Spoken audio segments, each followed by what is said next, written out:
we're leading that race right now by a lot. And we're going to keep the electricity coming. You know, in China, they do it very quickly. They have one person that says, do it, and that's it. But essentially, we have one person that says, do it. And we've given that order, and the job they've done has been amazing. And I want to thank again, Lee, what you're doing in that regard is so important. And the rapidity, just as fast as them, because it's a question of a week versus a day, and that's not going to make the difference. But you've done fantastically, and Doug and Chris, amazing job. So we've done this for a little while now. I don't think you've ever seen anything like it, and you know, I think Sean was right.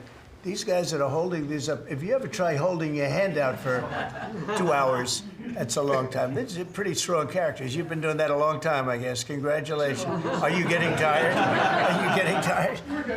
I'm looking at these guys. They look like they have no problem. It's amazing, actually. It's I think they would have beaten you guys in the test. So I want to thank you. If you want, you know, it's been a long time. If you want, we could go in and we can call it a day. No. And feel free then to ask some of the questions here. Look, I believe in very open, you know, we want to be open, above board. We want to be honest with the media. I wish the media was totally honest with us, but I think they're getting better, to be honest with you. And so we'll see. But if you want to take a few questions, you really On a serious note, when it comes to Fed Governor Lisa Cook, her lawyer has said that they're going to be filing a lawsuit challenging this legal action. What is your response? Are you prepared for a legal fight? And then a little bit more. Oh, sure. Of a Always. You always have question, legal sir. fights. Look, I had a legal fight that went on for years with crooked people, with very horrible people, people that have been found out now between John Ratcliffe and Tulsi and Pam. And I mean, the things that we found out, of course, it's a very, very sad group of people.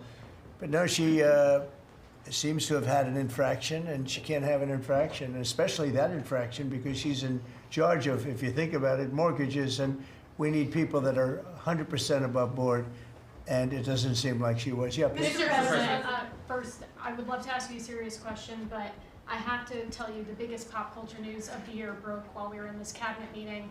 Travis Kelce and Taylor Swift are engaged, and the world wants your reaction, sir. Well, I wish him a lot of luck.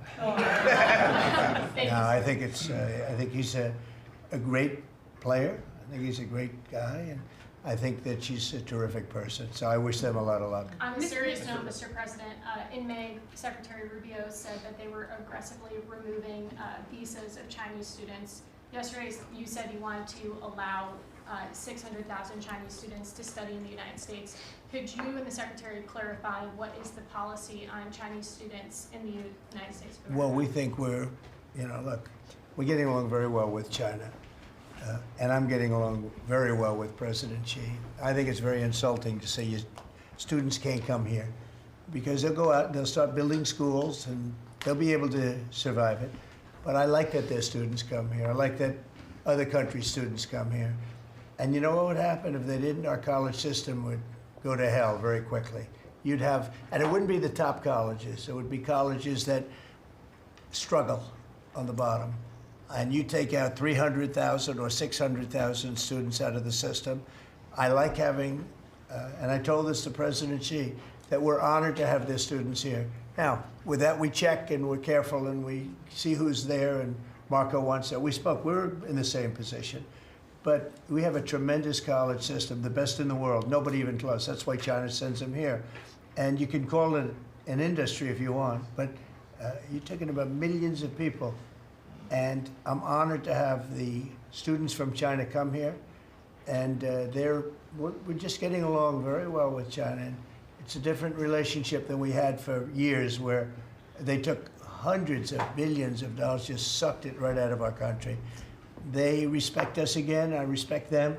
The relationship is very good. I think it's important that these are two very major powers, nuclear powers at that, but two very important powers. You know, when I get along with Putin, when I get along with President Xi, when I get along with these people, that's a good thing, not a bad thing. We're tough and we're smart and we're strong. We get along. It's a lot better than not getting along. You had somebody in here before. The war should have never started with Ukraine. and Russia. It would have never started. And Putin said that himself. President Putin said that himself. So we want to see college students come in from countries. There are some countries that we can't necessarily say that. These are places that have ideologies that we can't live with. So there are some areas, some countries that we can't say that. But we're honored to have the students come here. Please. Yeah, please. Yesterday you said that within 2 to 3 weeks we'd have a pretty good conclusive end to the war in Gaza. What did you mean by that? And could you tell us? On what? In the war in Gaza. You said Yeah, what about it? You said in 2 to 3 weeks we would have a conclusive end, a pretty good conclusive. There's no conclusive. It's been going on for a long time. You're talking about, I guess if you really add it up, Steve, you're talking about thousands of years, okay?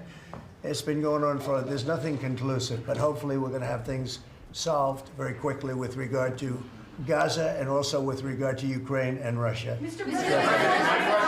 President, who are you considering for the replacement to nominate for Lisa Cook, and what economic background or history are you? Well, we have some very good people for that position, and I think we have some very good people. We're down to, I think I maybe in my own mind have somebody that I like, but I deal with Scott and I deal with Howard, and we're dealing with a lot of people actually that are going to be involved in that decision ultimately. It's a very important decision.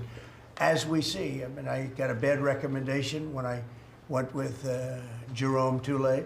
It's just, he's too late. His nickname is Too Late. Costing us a lot of money, hurting the housing. Our housing industry is good, but it could be phenomenal. Most of this country, in economic terms, has been phenomenal. We've never seen anything like it. Because of him and his high interest rates, the housing is less than it could be. We're going to get that straightened out very quickly. He gets out very quickly, fortunately. He's been the wrong guy. Not a bad person, I don't think, but I do think he has motives, by the way, but I don't consider him. I've dealt with worse, but he hasn't done the job. The recommendation from a certain person was not a great recommendation. That person vouched for him, but we're doing a very careful study. We'll see what happens. Look, we just put a very good man in one position. We might switch him to the other. It's a longer term and pick somebody else, but we're very happy with the person we have in there. And we'll have a majority very shortly, so that'll be great. Once we have a majority, housing is going to swing and it's going to be great. People are paying too high an interest rate. That's the only problem with housing. We have to get the rates down a little bit. And when we do, it's going to be a tremendous difference. The country is doing so well. It sort of blows through the fact that we have a man who's too late and not doing a very good job. Please, in blue. Mr. President, regarding crime in D.C., something that might help especially ladies is being able to carry. I know you've talked about reciprocal carry. Would you like for that to apply here in Washington, D.C.? When you say carry, I assume you're talking about carry what we're talking Concealed about, right? or, yeah. In other words, carry a gun. Is that right? Would you like to carry a gun? I would like to, yes, sir. You'd feel a hell of a lot better, right? I absolutely would. I agree with you 100%, okay? Okay, great. But I'll tell you, within another couple of weeks, it's hard to believe what's been accomplished in 12 days, but within another couple of weeks, you won't have to carry. You're not going to have to carry. You're going to be safe. People are safe now. The turn has gone fast. I knew it was going to go fast, but this turn has gone really fast. And within a month or two, this is going to be one of the safest places in the country. I have no doubt about it. And we'll do an extension. We'll work with Congress, or I could declare an emergency, but I don't think that's going to be necessary. And We'll to work with that, Congress. you've got We're going to be working with Congress. I spoke with our great speaker, and I will be speaking to John Thune, and we're getting tremendous support from Congress, especially maybe here. Everybody wants to see our Capitol be great. Could say be great again. It's such a beautiful place, but if you have crime, nothing looks beautiful. So, but you won't need to carry a gun, but if you do, Well, I would like to It's gonna be have your the choice. option, just in case. well, a lot Sir, of people feel that. Also in other blue cities, you've got Karen Bass in Los Angeles, Brandon Johnson in Chicago. It seems to be very popular here, the fact that people can walk around, go to restaurants, shop, and not Yeah. have to worry about their safety. If blue city mayors oppose those efforts in their cities, do you anticipate that Democrat voters are going to take it out on them at the ballot? I think so. I think that crime is going to be a big thing And we are the party, the Republicans are the party that wants to stop crime. We're against crime. The Democrats like crime. I don't know why. I mean, we talk about common sense. I think I got elected on talking about common sense. The border, we have to have a wall. We don't want transgender for everybody. We don't, as I said before, we don't want to have men playing in women's sports. I mean, you see the difference, weightlifting. Take a look at weightlifting. Take a look at long distance running, where a runner came in 5 hours and 14 minutes ahead of another runner, both champions. One male, one female. It's not fair. It's demeaning to women. It's so bad. But they have another one, and I think this is the beauty of them all, crime. They're against crime prevention. You can't do that. You can't do that. And I think to myself, I say, is there some game? You know, they're smart people. Is there anybody that could cheat like that in elections is smart, okay? And there's never been in history anybody that could cheat like that. They're smart. They're brilliant in many ways. I say, is there some trick to this? When they say, Trump is in Washington, D.C., stopping crime. He's a dictator. And people are being mugged like your brilliant associate here. I don't know how you're alive. I mean, based on that story, you got very lucky. He didn't just go, all he had to do is this, right? And, you know, it's pretty amazing. Was it an So intentional we have something. I think we have two things. I think what Bobby was talking about with respect to drug prices is unbeatable. Nobody else could have done it but us. And I think that crime. I think crime will be the big subject of the midterms and will be the big subject of the next election. Think of it. They are, instead of saying, Trump's right about crime, it's really bad in Chicago. You have a guy in Illinois, the governor of Illinois, saying that crime has been much better in Chicago recently, and Trump is a dictator. And most people say, if you call him a dictator, if he stops crime, he can be whatever he wants. I'm not a dictator, by the way, but he can be whatever he wants. I think it's going to be a big subject for the midterms, and I think the Republicans are going to do really well. They called it a trap. This Democrat consultant, they said, he's put him in a trap again, because these are all traps. You know, 80-20, but they're not 80-20. They're almost 100 to nothing, all these issues. But I would say that crime is stronger than men playing in women's sports. I think it's stronger than transgender for everybody. You know, it's transgender for everybody, according to them. It's stronger. Of course, this is the cause of it, open borders. Open borders gave us a lot of this crime. So, you know, so they're sort of on an equal footing, I guess. But crime is going to be a very big subject. And you know what he should do if he was smart? Illinois or New York, if they want, or Gavin Newsom, they should call me and they should say, you know, we've got a problem. You know, we could solve with this team, different players, but work the same way, because you'd leave them here. You don't want to take them out and let it go to hell. Everybody's so happy in what. I bet you walked over here today and you had no fear. Nobody has any fear anymore for the last 12 days. But if they, it would be so smart. Gavin Newsom called me up, say, you know what, we have a big problem. We have the Olympics coming up. We want to do well. We have tremendous problems on crime and other things, and would love some help. Chicago in particular, maybe right now. I mean, it's a disaster. It's a disaster. We could solve their problem in, it's bigger than this, let's say 2 months, okay? Working with their police. I know their police very well. I have a big project in Chicago. I was so proud of it. It's the best site in Chicago. I got it. Nobody else got it. I was happy as hell. That was when I was a real estate guy, and I got it. The Sun Times site, they call it. And I built a building. It's a great building. And I'm so embarrassed when I see the kind of crime stats coming out. They're so embarrassed. And if I were a governor, a Democrat governor, or mayor, or anybody having to do, I'd call up President Trump. I'd say, President Trump, we need your help. We saw what you've done in D.C. in a period of 12 days. This is 12 days. We haven't even started. This is going to be so safe. It's going to be the safest place on earth. And we'll do the same thing in Chicago. But I'd like to be asked as opposed to just going in and doing it. Because, you know, when you go in and do it, then they start screaming, oh, he shouldn't be here, we don't need him, we're doing so well. And then the better we do, they take credit for it. So it's really pretty unfair. Mr. President, Yes, go on ahead. crime, for a lot of victims like myself, a big concern is long-term sustainability. Can you share with the American public about your plan in ensuring that DC is safe in the long term? Longer in term, the yeah. years ahead? Well, it's a great question.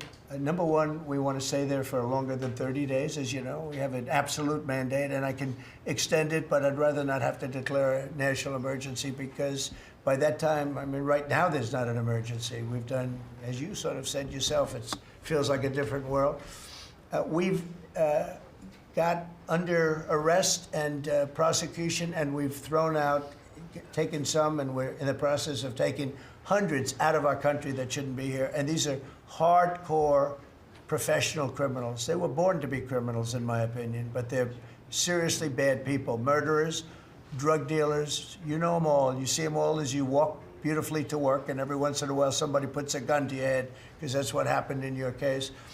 We're getting a lot of them out of the country. We're putting a lot of them in prison because we're afraid to bring them out of the country. They could come back. You know, as good as we're doing, they could come back. We don't want them back. And that's going to solve a lot of it. We also think there should be a presence here for long enough. We should also work with our police department because you have very good police here. Very good. We're working very well with them, by the way. And we have to work together for a while. We have some people that are very tough and very strong working with the police. They're going to be able to handle it. And you know what? If it gets a little bit bad, a little bit, just a little bit, I'll bring them back in and we'll straighten it out and we'll make it perfect. You're going to be so safe in the city. And you're going to have the city beautified. We're going to be giving out, we're working with Clark, as you know, construction. They're the biggest. They're working with me also. We're building a beautiful ballroom for the White House. They've been after it for 150 years, employs a lot of people. It's going to be as beautiful a ballroom as has ever been built. And Clark is the big builder in this city. They've done, I guess, a majority of the good work, the big work. And we're working with them on the beautification, the fixing up of the roads, the fixing up of the medians, you know, between the roads so cars don't wrap into each other. They wrap into, I have one piece sitting on the ground for weeks. This was a year ago when I had to come in, unfortunately, for fake court cases. And I looked at the condition. We have it fixed up a lot right now. You know, the tents are removed and a lot of things have taken place. But I'd come into this city and I'd say, boy, does it look bad. The filth on the roads, the medians were broken and always laying down and nobody would fix them and all of that. Well, we're going to have new medians. We're going to have a nice topping put on the road. We're not going to rip the roads apart and start a construction project that lasts for 2.5 years as they rebuild the road, which they don't have to do. And we're going to have this place so beautiful. That's going to be a part of it. Now, the biggest part is crime, but it's also a part, you know, when you see a dirty city, it's like I told, I don't know, it became the #1 thing viral. I said my father, he's a smart guy, he's a great guy, he's a loving, wonderful father, but he could be a little on the tough side. He told me that, son, when you walk into a restaurant and you see a dirty, filthy door going into the restaurant, don't go there because the kitchen's dirty also.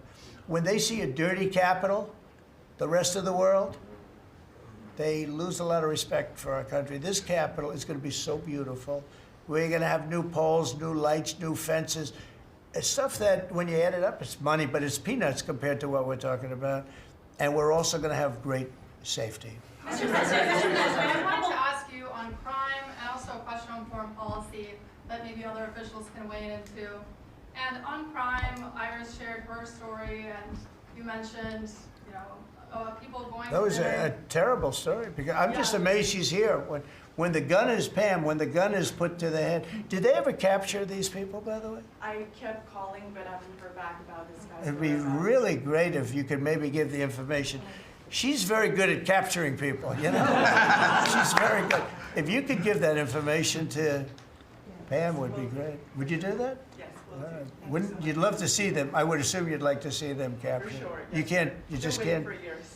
Yeah, take a good look at that.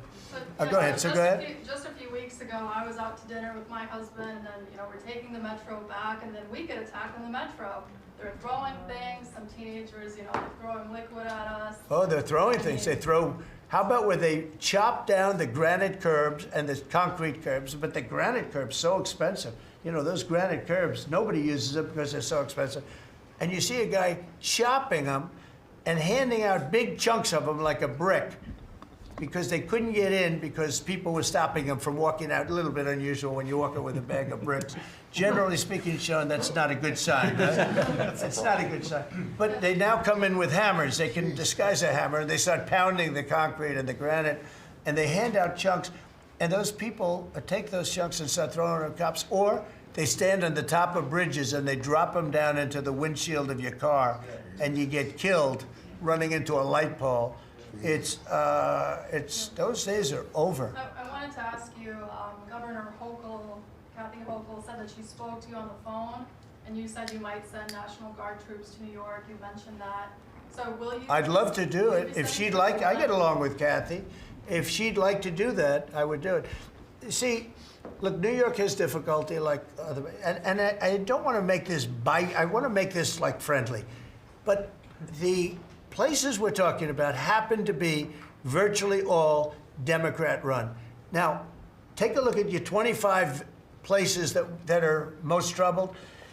Everyone, except maybe one, and it's way back in number 24 or 25, but essentially 25 out of 25 are run by Democrats, and cashless bail was a disaster. When they did that, and I believe it was instituted first in New York, but when they did cashless bail, that was a tragedy for this, because that's when it really started getting bad.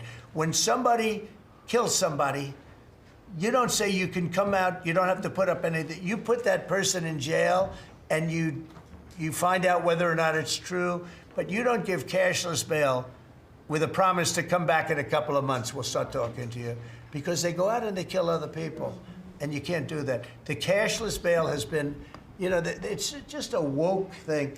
It's got to stop.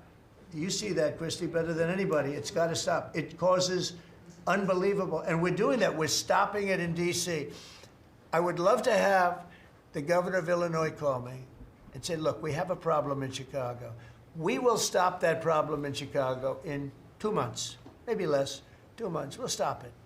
These are tough cookies we have working for us. These are tough cookies. These are not politically correct soldiers that I won't go into definitions of what that means, but these are not politically correct soldiers. These are rough guys. I watched it last night. I see it. I saw them the other day when we went down and we spent some time together with them. These are tough cookies. These are not people that you're going to laugh at and spit in their face and they're not going to do anything about it. And these people, they're afraid, these gang members who are bad people too. These are bad, these are just bad people. Ours are bad, but they're bad in a good sense, right? You don't understand that, Scott? And we can solve Chicago in 2 months. Now, then, as per your statement before, we have to keep it going, and we'll be able to keep it going. The first thing you have to do is get it down. We are very close to being at that position in D.C., and within a month, we will be, within a month from when we started, which is quicker than I thought, you're going to feel very, very safe. I think you feel very safe right now. But I would love it to have these governors, mayors call me and say, we'd like to invite you into our community because we have a problem and you can handle the problem and we can't. One other thing, sanctuary cities, they should be terminated. They're sanctuary for criminals.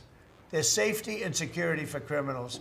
They are very, very bad. And all of these places have big sanctuary cities, and all they're doing is protecting criminals. Okay. Questions about Lisa Cook. You have spoken out very strongly for a long time about what you see as the weaponization of government. Yeah. Is your administration weaponizing No. government by digging into the mortgage records of officials you don't like? No, they're public. I mean, you can find out those records. You can go check out the records yourself. And you should be doing that job, actually. You wouldn't do that because that's not the kind of reporter you are. But you should be doing that job. I shouldn't have to be doing it. If you did your job properly, we wouldn't have problems like Lisa Cook. Go ahead. You were going to say something. So would you be trying Go. to fire Blue? Lisa Cook if she had voted to lower interest rates? On national Please. security. I think we a have to have follow- lower interest rates, yes. A follow-up question for you and Madam Attorney General on national security. We've heard from Stephen Miller yesterday in the Oval Office that there are street criminals here in DC who are actually found to be doing business with transnational criminal cartels That's right. overseas. And we know who they are, and we know who they're doing business with. And we're arresting the people, very strongly arresting, and we're keeping them there because, you know, your laws here make it very difficult. And one of the other laws we're trying to get done, because you have 14-year-old kids that are just as tough as a 25-year-old kid, just as dangerous, and they carry the same gun. And we have to make a provision where they're treated like older people, because these are seriously tough, bad. They're children, but they're criminals, and they're really bad criminals. And they're used by older people because they never get charged, because you can't do anything to them. But we are getting that change, Pam, I hope, because you have 14-year-old kids that are evil, they're sick, and they have to be put away. Something has to be done, because you can't have a society where they're allowed to walk the street. You know that better than anybody. Mr. President, on your way to Alaska. I can't believe it. You're not tired holding that? I have Look a at few this. more questions. How strong are you? How strong are you? Look at him. He's been holding that thing for 3 hours. You're a good fisherman. Well, I should give that a shot. Go ahead. On the way to Alaska, you had mentioned that there would be severe consequences if Vladimir Putin did not agree to a ceasefire. Yeah. After that summit that was rolled back, given the negotiations, is he back on the clock now? I want to see that deal end. It's very serious what I have in mind if I have to do it, but I want to see it end. I think that in many ways he's there. Sometimes he'll be there and Zelensky won't be there. You know, it's like, who do we have today? I got to get them both at the same time. But I want to have it end. We have economic sanctions. I'm talking about economic, because we're not going to get into a world war. I'll tell you what, in my opinion, if I didn't win this race, Ukraine could have ended up in a world war. We're not going to end up in a world war anymore, but it would have ended up possibly in a world war. That would have been they were ready to trot. But just like India and Pakistan, we're going to end up in a nuclear war if I didn't stop them. You know, it's sort of strange. I saw they were fighting. Then I saw 7 jets were shot down. I said, that's not good. That's a lot of jets, you know. $150 million planes were shot down. A lot of them, 7, maybe more than that. They didn't even report the real number. And I'm talking to a very terrific man, Modi of India. And I say, what's going on with you in Pakistan? Then I'm talking to Pakistan on trade. I said, what's going on with you in India? And the hatred was tremendous. Now, this has been going on for a hell of a long time, like sometimes with different names for hundreds of years. But I said, what's going on? I said, I don't want to make a trade deal. No, we want to make a trade deal. I said, no, I don't want to make a trade deal with you. You're going to have a nuclear war. You guys are going to end up in a nuclear war. And that was very important to them. I said, call me back tomorrow, but we're not going to do any deals with you, or we're going to put tariffs on you that are so high. You were there, Howard, right? Yep. You're going to put tariffs on you that was so high, I don't give a damn, your head's going to spin. You're not going to end up in a war. Within about 5 hours, it was done. It was done. Now, maybe it starts again. I don't know. I don't think so, but I'll stop it if it does. We can't let these things happen. The Russia-Ukraine situation, last week, 7,012 soldiers, 7,012 soldiers died. They were Russian, they were Ukrainian, they weren't American, so a lot of people would say, what do you care? They're not American. I care. They're 12,000, over the last couple of weeks, over 12,000 people died in like in 2 weeks. You know, we're talking about crime where somebody's killed here or somebody. Think of it, you have your son leaving Russia, leaving Ukraine, their little house, wherever they live with their parents, they're waving goodbye, just like our parents would wave goodbye. And they're waving goodbye, son. And then a week later, his head's blown off in a stupid war by a drone, a whole new form of military problem. So, no, I'd like it to stop. I want to get it to stop.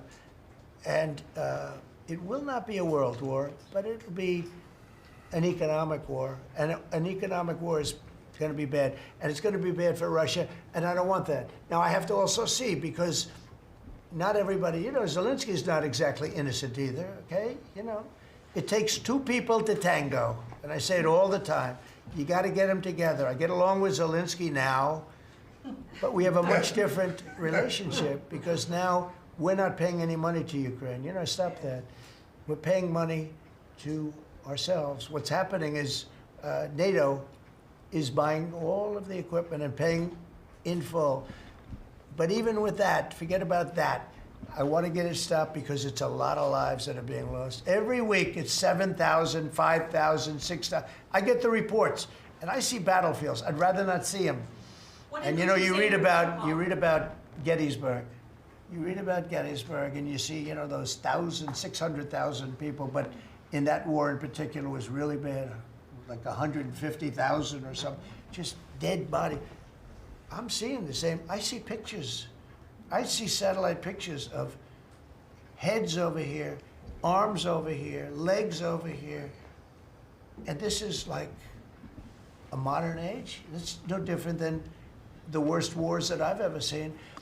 And if I can stop it because I have a certain power or a certain relationship, I had a very good relationship with President Putin. Very, very good. That's a positive thing again. And I think I'm probably the only, Steve Witkoff would tell you I'm the only one that can solve it. I don't know, he's told me that a few times, unless he was saying that just to build up my ego, but it's not really. I have no ego when it comes to this stuff. I just want to see it stop. Thousands of young people, mostly young people, are dying every single week. If I can save that by doing sanctions or by just being me, or by using a very strong tariff system, that's very costly to Russia or Ukraine or whoever we have, But I stopped 7 wars, and 3 of those wars were going on for more than 30 years. If you look at Congo, if you look at, just look at any of them, almost all of them were going on for an extended period of time. Now, interestingly, one had just started. It was 2 days old, and you know that one. And we did that one when we were in Scotland negotiating. It was 2 days up, but there were 2,000 dead bodies laying on the border, and I got that one stopped too.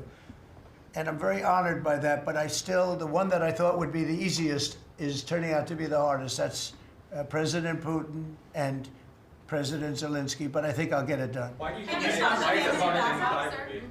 You never know. It's war. Can you stop the family? With war, you never know, right? War's very tricky, very horrible. But with war, you never know. Things change. People go into war, think they're going to win the war, and then they get their asses kicked. And they lose their country, and they lose millions of lives. Nobody goes into a war thinking they're going to lose.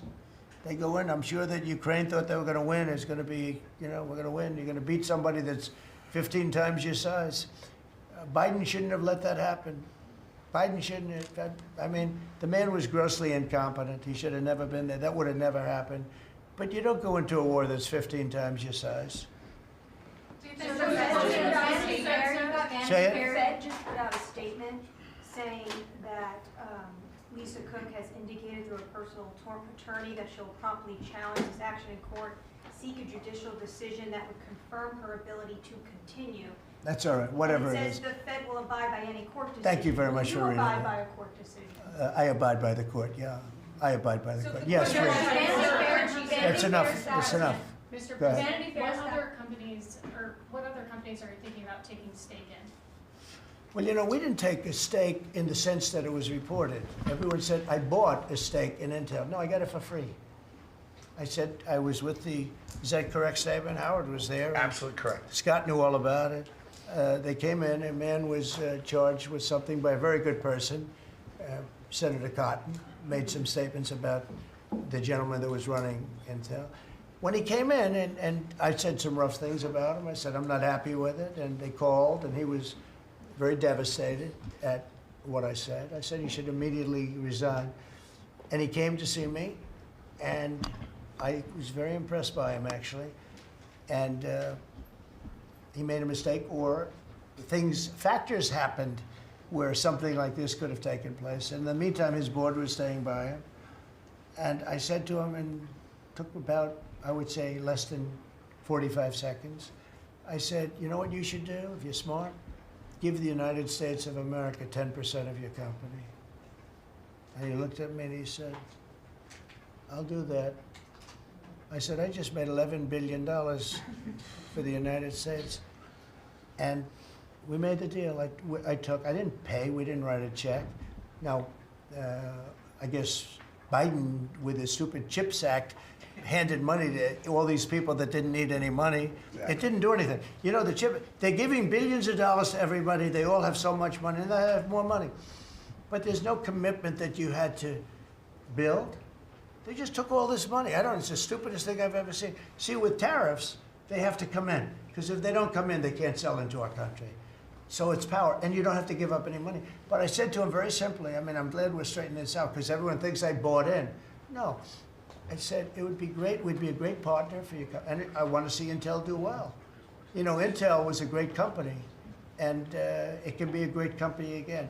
But I said, I think it would be good if we own 10% of your company. He said, I'll make that deal. And it happens to be worth $11 billion. So we made $11 billion for the country, and then I was criticized by some of the fake news media. That's not the American way. Actually, it is the American way. Now, if I can help other countries or do those deals with others, I would do that. I think it's great.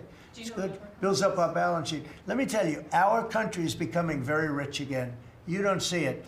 When the CBO came out on Friday and said, we just found $4 trillion, and that goes to reduce our deficit, $4 trillion, and it was from the tariffs. Our country is becoming very, very rich again. I hope you get used to it. You know, you're going to have to get used to it. In addition to reducing the deficit, any update on your previous talking about potentially giving Americans a tariff rebate check? Well, we have a lot of money coming in, rebate check for the Americans, and it's coming in at tremendous numbers. Don't forget, I would say, Scott, we probably are talking about right now 50%, maybe even less than that. With all the money you're hearing is coming in, you're talking about, you know, a lot of it hasn't kicked in yet. And when it really kicks in is in 2 years when these plants are built and opened and the money starts pouring in, right?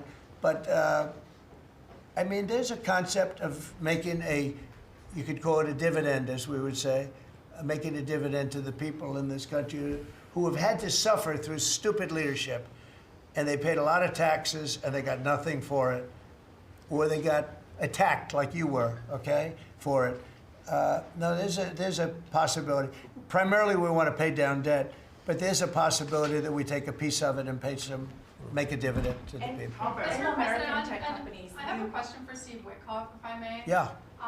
This past weekend, Sergei Lavrov was saying that Putin will not sign a peace deal with Zelensky because Russia views him as illegitimate. I'm just wondering if the Russians have been relaying this to your team, if they view Zelensky, you know, as a leader worth signing a peace deal with, if they will. Doesn't matter what they say. Steve can answer, but I can answer too. Doesn't matter what they say. Everybody's posturing.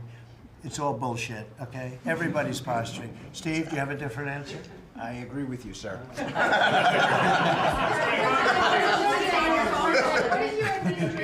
New City, there are 500 people short of the police department, police. In New York City, it's 3,000. In Chicago, it's 1,300. Would they have had to bring in troops from the National Guard if the police departments in this country were fully staffed?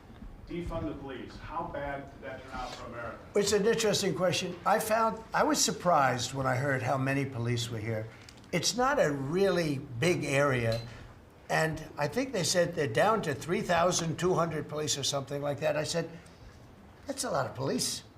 And I was a little bit surprised, because to me that's a big force. And it's not a big area, but it is what it is. There's a lot of crime. You have a lot of, don't forget, you have a lot of police that weren't allowed to do their job. Sure. When I came in, as you remember, we made tremendous strides in a little conflict that we had going at the time, because I allowed our military to make the decision. I said, you can make any decision you want. I gave it to the colonels in the field. I gave it to the captains in the field. You remember that, where everything went through Biden. meaning one of the people, and everything went through Obama before him. Everything went through. They had to make the decision as to whether or not to attack the Taliban. So they'd find 30 people together, they'd call up Washington, and they'd go to a political hack who knew nothing about it. My first night, I got that same call. Like, they called me, and they said, we have I got a call at 3 o'clock in the morning because I listened to their system, and they were calling me, and they were asking me whether or not they could attack a group of people having to do with you-know-what war I'm talking about. And I said, I know nothing about this. Wait a minute. And then I said, who is he? Let me speak to the people calling. They're calling from Afghanistan. And I said, let me speak to the people. I want to speak to them. And it was a colonel. I said, where'd you go to school, Colonel? I went to West Point, sir. Were you a good student? I was, sir. I was a very good student. So you're calling the White House to ask for permission to attack, and by the time you get the answer, how long does it take? Sometimes 2 or 3 weeks. So by the time you get the answer, the people that you want to attack have already left, right? He said, how did you know that, sir? I said, let me ask you, so you're a good student, you went to West Point, and you love the military, right? Yeah. You make the decision. And I gave all those guys that went to all these great schools, and they're all military people, I gave them the right to make their own decision, and we kicked ISIS's ass. Don't forget, ISIS was supposed to be, take 5 years to terminate him, and we had a man named Raisin Kane, who happens to have done the whole thing in Iran. He's a great general, and he's a wonderful guy too, believe it or not, but he's a great soldier.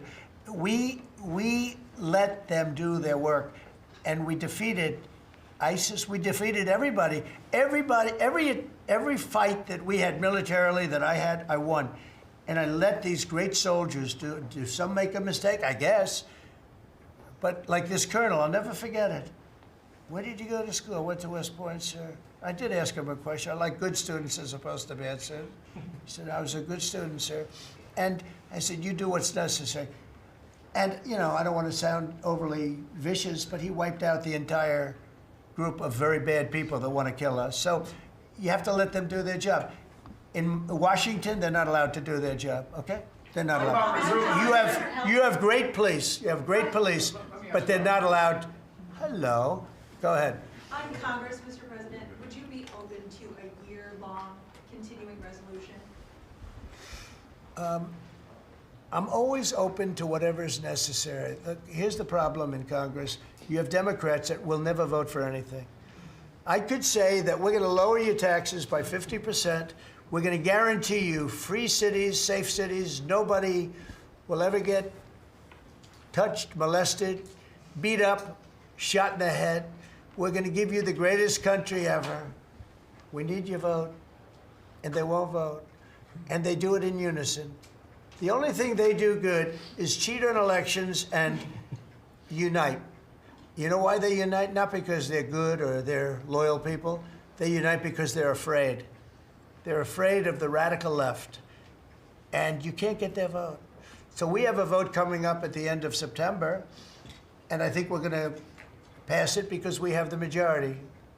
And I think almost every Republican will vote for an extension. Because no matter what deal you make with these people, look at Schumer. He made a deal a year and a half ago. And after making the deal, he's been almost run out of the party. He's not the same man. He's not the same man. He's finished. He aged 20 years. He's become a Palestinian, by the way. We call him our great Palestinian senator. But Chuck Schumer, and I wrote him a letter. I said, Chuck, that was really great. Thank you very much. And somebody gave the letter to the press, not me. And he was destroyed because they thought I was being sarcastic, and I wasn't. He made a great decision. It kept our country open. It was a positive. But you can count on almost no vote. I mean, I see things. I'll give you an example, crime. So we're going to pass a bill to stop crime. We may not get one Democrat vote, okay? We may not get one. So when you say continuing resolution, I guess so, and it's going to be passed exclusively by Republicans. On farm Mr. President, visas, why do you just you tell mentioned me in to Iowa that you derogatory wanted to see sentence, some changes to the H-2A visa Yeah. program for farm workers. Right. You mentioned in Iowa that you want to see changes. Do you want to see that before the fall harvest? Well, I love both groups, and we take care of our farmers, and we also take care of the people that want bad people out of our country. And we're working on something that's going to work really well. We take care of our farmers, but we also have to take care of those people that voted for me because they don't want criminals in our country. And we're working on something where we can take care of both. Mr. President, the CBO report you were talking about, the CBO report that two of your cabinet members were talking about. I remember back on Liberation Day, many of us reporters covered your detractors, people saying that it was going to explode the deficit and therefore explode the debt. Who all has called you to say I was wrong? That's very good. You know the answer to that. Okay, yeah, please. Mr. President, Governor Pritzker said yesterday that he, at a press conference, that he would encourage nonviolent resistance to the National Guard if they were sent to Chicago. What's your response to that? He said what? That he would encourage nonviolent resistance if the National Guard is sent to Chicago. Look, this guy doesn't know what resistance is or nonviolent resistance is. He's a bad politician. It's amazing. I mean, if he didn't have the money, he wouldn't get any votes because there's no compelling reason to vote for him. The guy's a major loser. But it would be nice if he would call me. I would change my mind immediately. He said, you know, because everybody knows Chicago is a hellhole right now. Everybody knows it. It's not like he's saying, Chicago has much better numbers, right? Well, what's much better? You mean 100 people are going to be murdered? It's going to be much more than that. So I would have much more respect for Pritzker if he'd call me up and say, I have a problem. Can you help me fix it? I would be so happy to do it. I don't love, not that I don't have the right to do anything I want to do. I'm the President of the United States. If I think our country's in danger, and it is in danger in these cities, I can do it. No problem going in and solving, you know, his difficulties. But it would be nice if they'd call and they'd say, would you do it? And we do it in conjunction. Now, we work very well with the police because we naturally get along with the police. So the police and us work really well together, whether the mayor is opposed or whether, I mean, you have a really rotten mayor there too. He's got a 6% approval rating in Chicago. And I see black women wearing a red MAGA hat last night on television. Please let the president come in. My son was attacked. You have a force of black women. They're like only Trump. They want Trump to come in. And you see them, they're all over the place in Chicago because they're afraid to go out and they don't want their son or their daughter killed, just like your parents didn't want you killed. And we have a tremendous, look, it's not about winning elections because we want to have nice, fair elections. It's not politics. We want to see a safe country. You have people that want to see a safe country, and they're great people. You have great people in Chicago. The mayor is at 6% approval. He's an incompetent man. He should have never been put in a position like that. He can't handle it. You have an incompetent governor there. You have an incompetent governor in California, Gavin. I know him very well. He's incompetent. He's a nice guy, looks good. Hi, everybody. How you doing? He's got some strange hand action going. I don't know what the hell his problem is. It's a little weird, to be honest. There's a little something shaky going on there. But, you know, all he has to do is call me and say, we have the Olympics coming up. We want to make it really good and safe. And I'll put some really good, great American patriots in there, and you won't have any problems. Don't forget, it's loaded up with some stone-cold killers, some really bad people, some people that were just born to be bad. They're criminals, bad criminals, dangerous. And we can solve the problem for them very quickly. Okay, You know what I think? I think this. You have not had this happen for 4 years. You sat and you'd ask one question to Biden, and it was always the ice cream question, right? What flavor ice cream do you like best? I like vanilla. And that was the end of the conference. I think now we've done enough. These people are very busy. I want to just thank, this is the greatest, this has never been done before. First of all, a cabinet meeting was sacred. You'd never let the fake news media in. But the fake news media isn't all fake. It's, a lot of it is, but it's not all. I think it's a great thing. I think maybe it's going to be done in the future. I hope it's going to be done. But you really get the word out. I mean, we had, each one of these people spoke. I think each one if I thought one of them did badly, I would call that person out.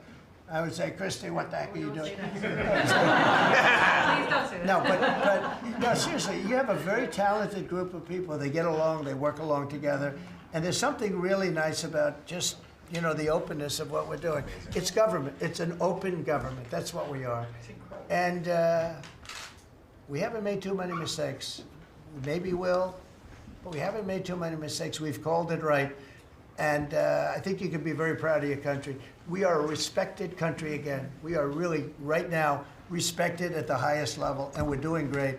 And we're a very rich country again, very rich. And that's a good thing, because when we're rich, we can take care of poor. And that's what we're doing. And we're taking care of crime. And I hope, just in finishing, I hope that Illinois, I hope that New York, I hope that California, I hope they call me and they say, I'd love to have you come in and help us out. I will be a totally different person with them. I will respect them for doing it. Thank you all very much. Are you all set? You all ready? Nice group? Big group.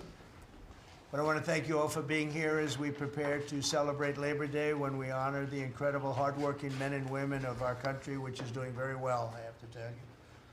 Every policy of the Trump administration is designed to lift up the American worker, promote great-paying blue-collar jobs, and to rebuild the industrial bedrock of our nation. It's also obviously for great defense. We have the greatest military in the world. We rebuilt it largely in my first term. Some of it was stupidly given away to Afghanistan. For what reason? Nobody can figure that one. But it was still a relatively small amount of what, you know, if you compare. The concept of what they did, however, is just incredible. But the country is doing well. We're respected all over the world like never before, probably. We went to NATO, as you know, and they went from 2% to 5% of GDP. Nobody expected that, and the difference is they didn't pay the 2 and they paid the 5. So, and as you know, we are selling a tremendous amount of equipment to NATO. We're not spending any money, we're making money, but I don't want to talk about making. I want to talk about we're no longer involved with funding Ukraine, but we are involved with trying to stop the war or the killing in Ukraine. So we're selling missiles and military equipment, millions and millions, and ultimately billions of dollars to the NATO people, where I'm very friendly and we have a great relationship. But that was an amazing trip. So they're funding the entire war. We're not funding anything. I think it's an important point to make, because a lot of people don't understand that. And we will continue to do that, and we're trying to get as much as we can for them. They want the American product. The American military product is by far the best in the world, and that's what they want to get. They have lots of options, but that's what they want to get. So the factories are doubling up and tripling up, where they make the Patriots and other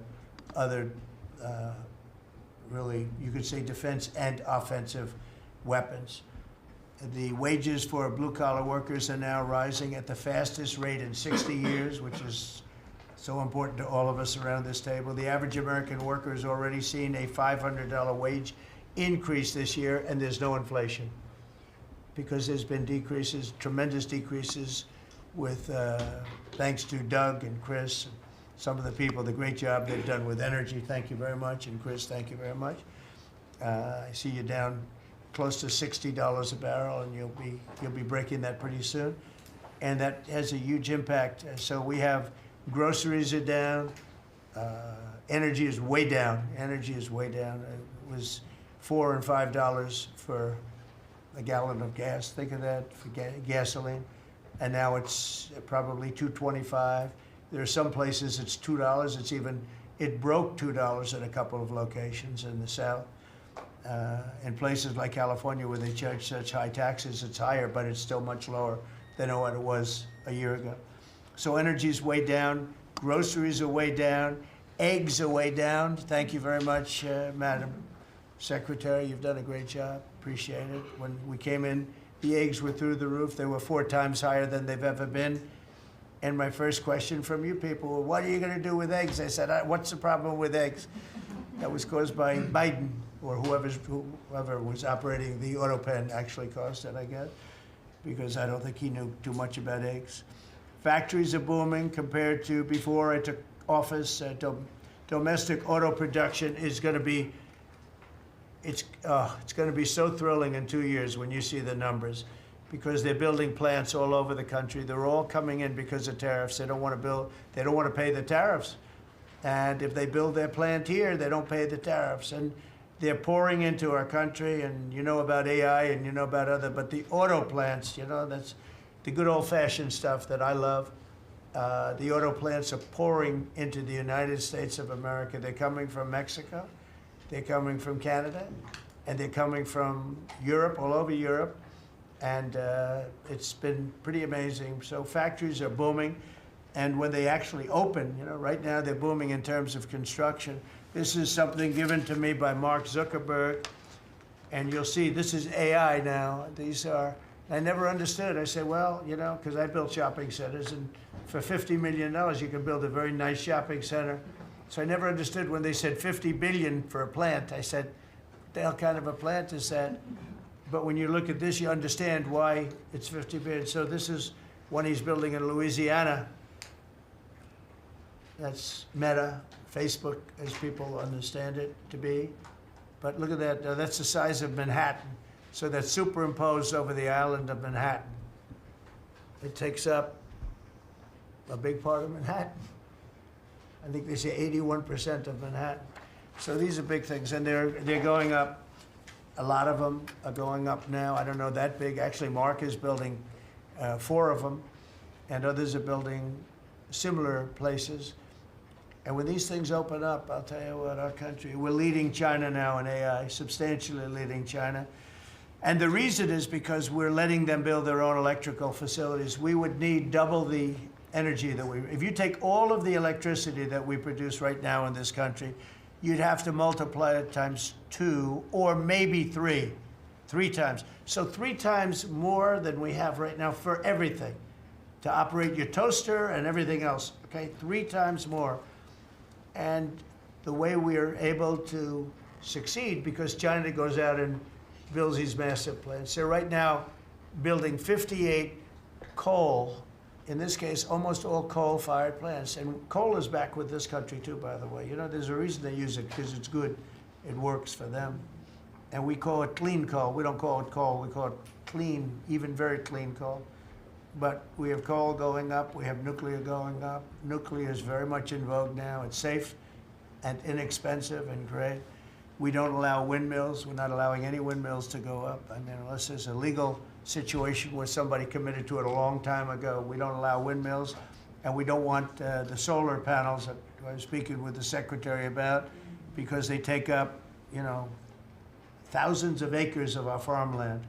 You see these big, ugly patches of black plastic that comes from China. And the solar is, you know, I like solar in some ways, but for firing up your big plants, it doesn't work. It's very unstable, but it really takes up your farm. The farmers are saying, you know, they're building these massive blotches in the middle of the fields all over the country. It's so crazy. It's so crazy. So we're not heavy into that at all. And windmills, we're just not going to allow them. They're ruining our country. They're ruining everyone. If you look at, I hate to mention countries, but you look at the UK, what's happened at UK, they have energy costs have gone through. It's because of wind. They want to do everything, close up the northern parts of the country. They have oil that's tremendous. And they closed it up, and they've been building windmills all over the place. And I tell them, you're my friends, but man, you're going to have a bad awakening very soon. It's going to be very bad. They're ugly, they don't work, they kill your birds, they're bad for the environment. And if you look at them from a house, your house is worth less than 50%. So I'm trying to have people learn about wind real fast, and I think I've done a good job, but not good enough, because some countries are still trying, and they're destroying themselves. Those are countries that are really destroying themselves. I hope they get back to fossil fuel, because right now, Chris, whether we like it or not, fossil fuel is the thing that works. And then you can add nuclear with it and other things, but fossil fuel is what works if we're going to fire up those big monster factories. But if you look at comparing everything before I took office, domestic auto production is up 18,000 cars a month. And we haven't even started yet because a lot of these plants aren't built. It's up 18,000 because Ford, General Motors, and a couple of others, Stellantis, they're taking their existing plants and they're, as quickly as they can, they're adding on to them. So when their plants open, because they're building big, modern, beautiful auto plants. But think of that, we're up 18,000 cars a month, and essentially all they've done is try and utilize their space correctly as their big plants open up. It's gonna be, I hope they remember that it was this way. I hope this table gets a lot of the credit for what's happening. It gets all of the credit, because this would have never happened. We were going out of business in every way. We were losing. All the car plants were leaving this country. Now they're all coming back in, and they are coming from Canada, and they are coming from Mexico, but they're coming from Germany, they're coming from all over the world. Domestic steel production is up by 100,000 tons of steel a week. We have a 50% tariff on steel, aluminum, and various other things. Copper just got brought into the picture, and that means people are gonna wanna make steel here. We just made a deal with U.S. Steel. As you know, we have an outside company come in, spend $17 billion on building new plants, new everything. It's great, and it stays right here in America. So we're doing amazingly well on steel, and domestic oil production is up by more than 300,000 barrels a day. That's a lot of barrels, and you're going to be talking about that in a second, I think, Chris and Doug. These two people have done a fantastic job, and we have the oil price down to about $62 a barrel. So just so you understand, because a lot of you like to talk about costs and prices, but I watch so much fake information. Product costs are down. Energy is way down. Energy brings things down. You know, with energy, that's what happened with Biden. He stopped our program, and then he went back to it when he realized that it looked like you're going to be paying numbers that nobody's ever seen, like $7 a gallon. You're going to pay $7 a gallon. They were up to $7.5. So then he immediately went back to the Trump plan that they terminated, but it was too late for them. It was too late. They blew it. They had a great thing going. I gave them something great, and they blew it. Since the inauguration, we've created over 500,000 new private jobs, and if you notice, when the numbers come out, government jobs are going down and private jobs are coming up, and that's what really fuels the country. It's easy to hire people and pay them for doing something that maybe is not very productive, but government jobs are down, actually substantially down, and private jobs are way up, and these are the jobs that make money, create a better life.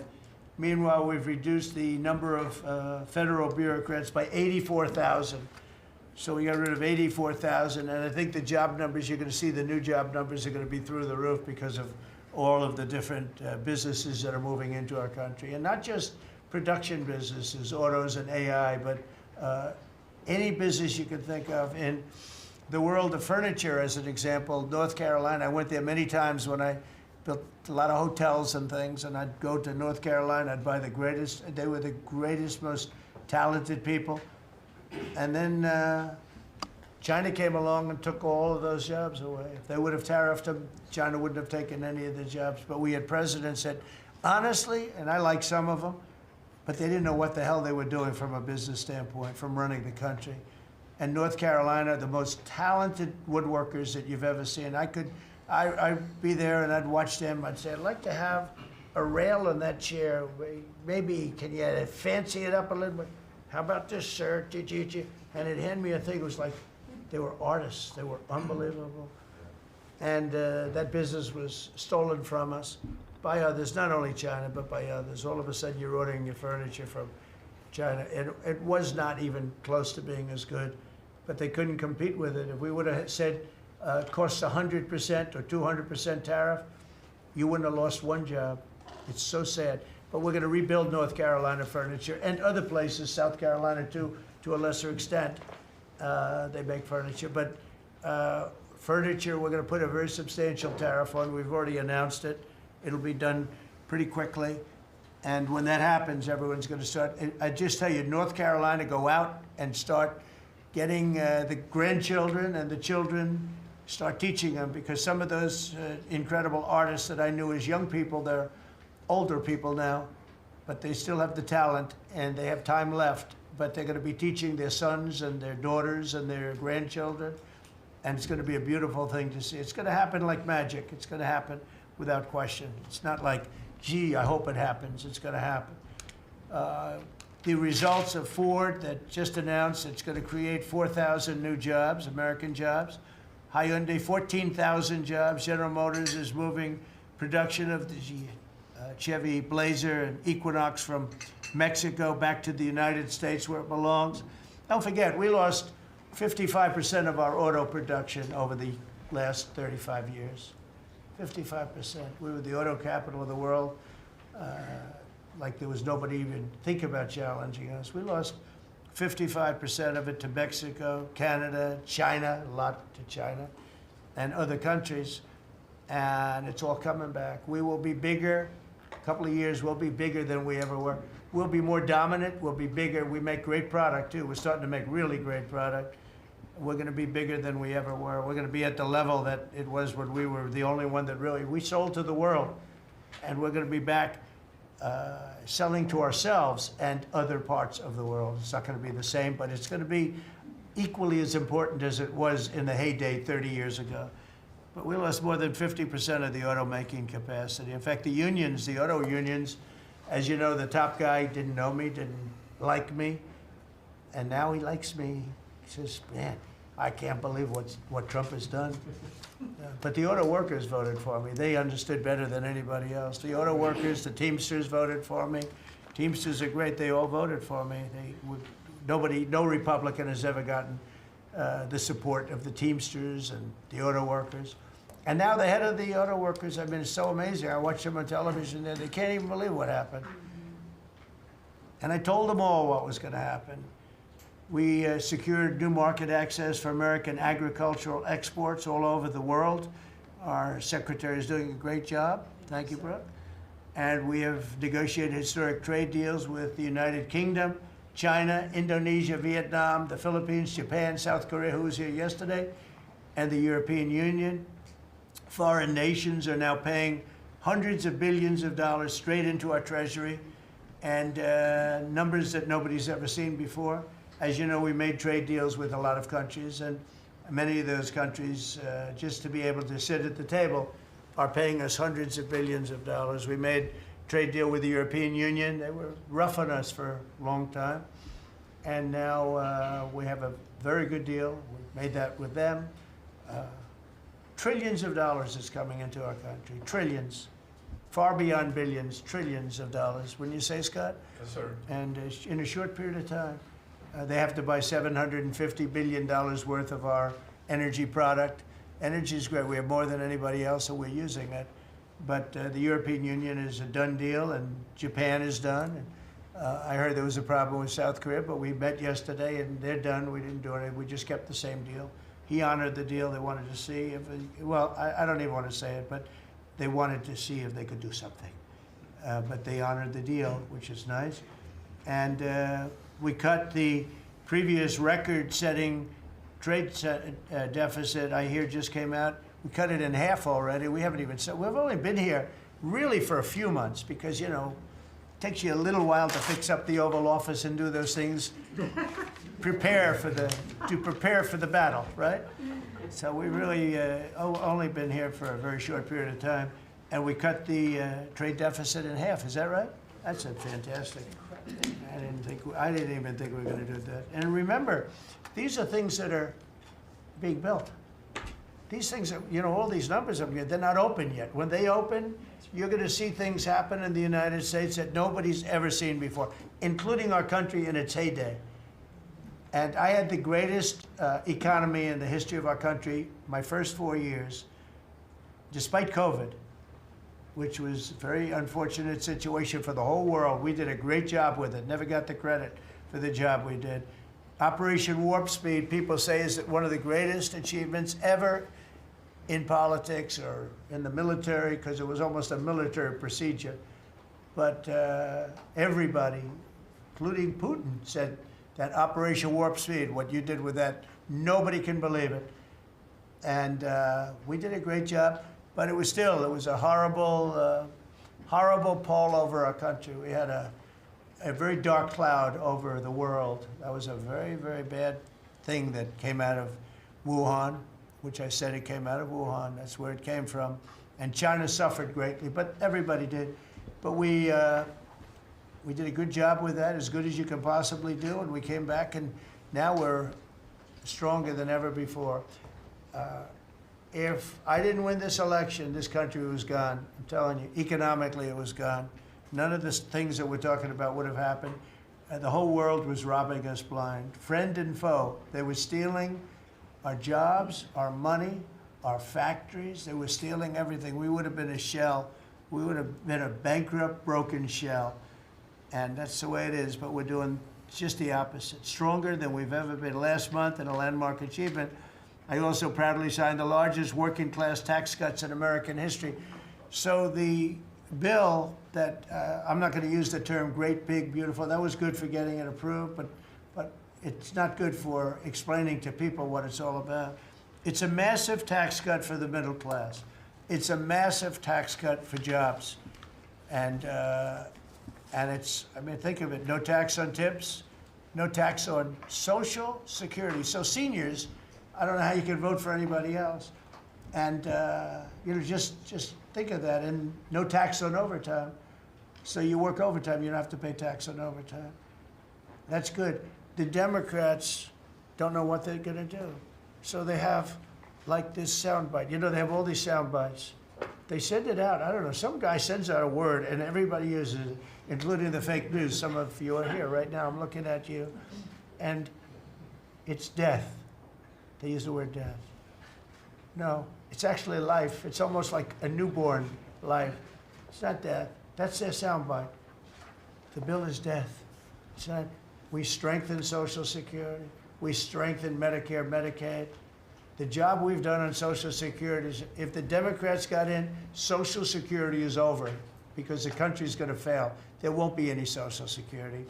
And I made that pledge to you. We're going to take care of Social Security, Medicare, Medicaid, and we're doing that in spades because the country is becoming so successful again. And it hasn't been this successful.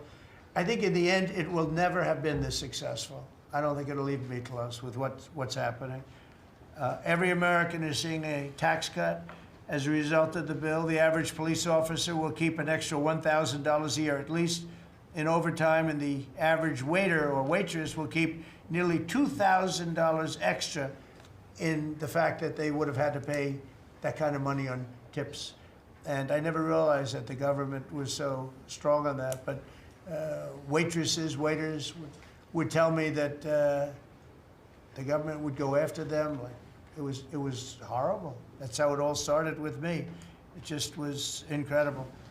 And the biggest thing was, again, the $4 trillion that they found. They said, well, that was nice. They should have announced it. I could have told them that. And I don't know. It should be simple. But a lot of people didn't understand it. Actually, a lot of good people didn't understand it. But now they're saying, you know, Trump was right. They'd never seen anything like this. And I don't know what it is, Scott. They didn't understand what we were trying to explain to them was going to happen. Everybody's moving back to the United States because they don't want to pay a tax. If they're not here, they have to pay a tax. And it didn't seem that complicated, but it's working at a level that nobody can imagine. You know, this is working $4 trillion, but that's a big number. It's a number that nobody ever heard of before. But 4 trillion is exciting. But that's nothing compared to what's happening, because these places haven't even opened yet. Some of them haven't even started hiring yet. They're under construction. So it's construction jobs, but it's not the big number, and the big numbers, when they open, they're going to be very successful. It's a revolution. We're also working on things to ensure that the awesome power of artificial intelligence is used to benefit all Americans, including American workers and also American children. In that spirit, our wonderful First Lady has just announced a presidential AI challenge. It's going to be a very good challenge, I can tell you. She's put her heart into it, which will inspire the next generation to stay on the cutting edge of this vital technology. This is the new internet, the new computer, the new television, the new everything, all put together in one. This is why when I show you a picture like that, I mean, I show you this. This is a factory superimposed over the island of Manhattan. And you have many of them being built right now all over the country, or soon to start. Some of them. Some of them have started. This one has actually started. That's in the great state of Louisiana. But the First Lady is working very hard on this, and it's an important initiative. And Melania, when she puts her mind to it, nobody can do better. There's nobody. So every young person should go to ai.gov to learn more, ai.gov to learn more. And you'll see it's a great challenge. I think it's going to be a very modern kind of a challenge that involves AI, which is very exciting to people. So I want to thank her, raise a lot of money for children. We're putting America first, and we're going to be putting the America worker first. And you know, the Republican Party has picked up 4 million new people, 4 million. The Democrats have lost 2.5 million. Other than that, they're extremely happy. No, they're very depressed. They're very depressed. And their new box that they've fallen into is crime. There was a consultant on one of the shows this morning I was watching. I thought he was very good. He's a Democrat consultant. And he was screaming, no, no, don't let him do this to you. Don't let, it's another trap. It's another trap. What he's talking about, like men playing in women's sports. They said that's an 80-20. No, it's a 97-3. It's 97-3. Like transgender for everybody. They fought for it. They're still fighting for it. I saw a guy today, a politician that you all know very well, fighting like hell for men playing in women's sports. You don't understand. They're human beings also. Well, I agree they're human beings. But you can't have a 7-foot guy playing basketball with the women. You know, it's just one of those little problems in life. And we all have our place. That's okay. I've got my place too. But this guy's screaming, it's another trap. And this is the worst of all. He said, because this is crime. Trump is saying he's against crime and they're for crime. No, he's going, it was funny. No, it's a trap, don't do it. And then I saw this poor, stupid Chuck Schumer, the guy. He looks like he's aged 100 years, and I don't like getting into looks. You know, looks don't mean anything, right? When you're in politics, looks don't matter. I look at Pam, I would never say she's beautiful because that'd be the end of my political career. Laurie, secretary. But I will tell you, this is the best of all. And they're going to fight me. Like this slob of a governor you have in Illinois. This poor guy got thrown out of his business by his family. I know the family. I was partners with the family. Nice family. I like the family. But he was no good. They threw him out. He's governor of Illinois. And he goes about Trump, we don't need his help. Chicago is the worst. These places are really bad. Crime in D.C. was the worst it ever was. You know, they make up stories. Crime in D.C. was the worst ever in history. And now, over the last 13 days, we've worked so hard. And we've taken so many, there are many left, but we've taken so many criminals, over 1,000. I watched a man from Maryland who said to me, I mean, sir, you're the greatest president. You're doing an unbelievable job. What a great job. Governor Moore, has anyone heard of him? He's another hopeful for president. I don't think so. But I met him, and I didn't realize it was on camera. Did you see they caught him on camera? I was at a game, I don't know, like the Army-Navy game or something. And I met him in a hallway. And as usual, you do your job very well. One of these great cameramen had it on tape. But I met this gentleman. I never met him before. Sir, you're doing a great job. You're doing an unbelievable job. Thank you very much. But then he goes on television and says, oh, Trump is a dictator. He's a dictator. And a lot of people have been, so the line is that I'm a dictator, but I stop crime. So a lot of people say, you know, if that's the case, I'd rather have a dictator. But I'm not a dictator. I just know how to stop crime. And you would think that Illinois would have such a problem with crime, such a bad governor. He should be calling me, and he should be saying, could you send over the troops, please? It's out of control. It's out of control. In New York, it's out of control. Not as bad as Illinois, by the way. Not even close. In California, you would have not had the Olympics had I not sent in the troops. We sent in the National Guard. They did a fantastic job. We have the Olympics. We have the World Cup coming. I got them in my first term, and I was really sad because I said, oh, boy, I got them, and I won't be president. And little things happen. Thank you, God. Thank you. Little things happen. Think of it. You could ask Johnny. Johnny would tell you, he's the head of World Cup. He's a great guy, too, great commissioner. But he's the head of the World Cup. He said, Trump is the only reason we're doing this. And the sad part is that I was not going to have it. I would have to be, probably I wouldn't have even been invited to the game, depending on who's president, right? And I got that. I did not get 250, okay?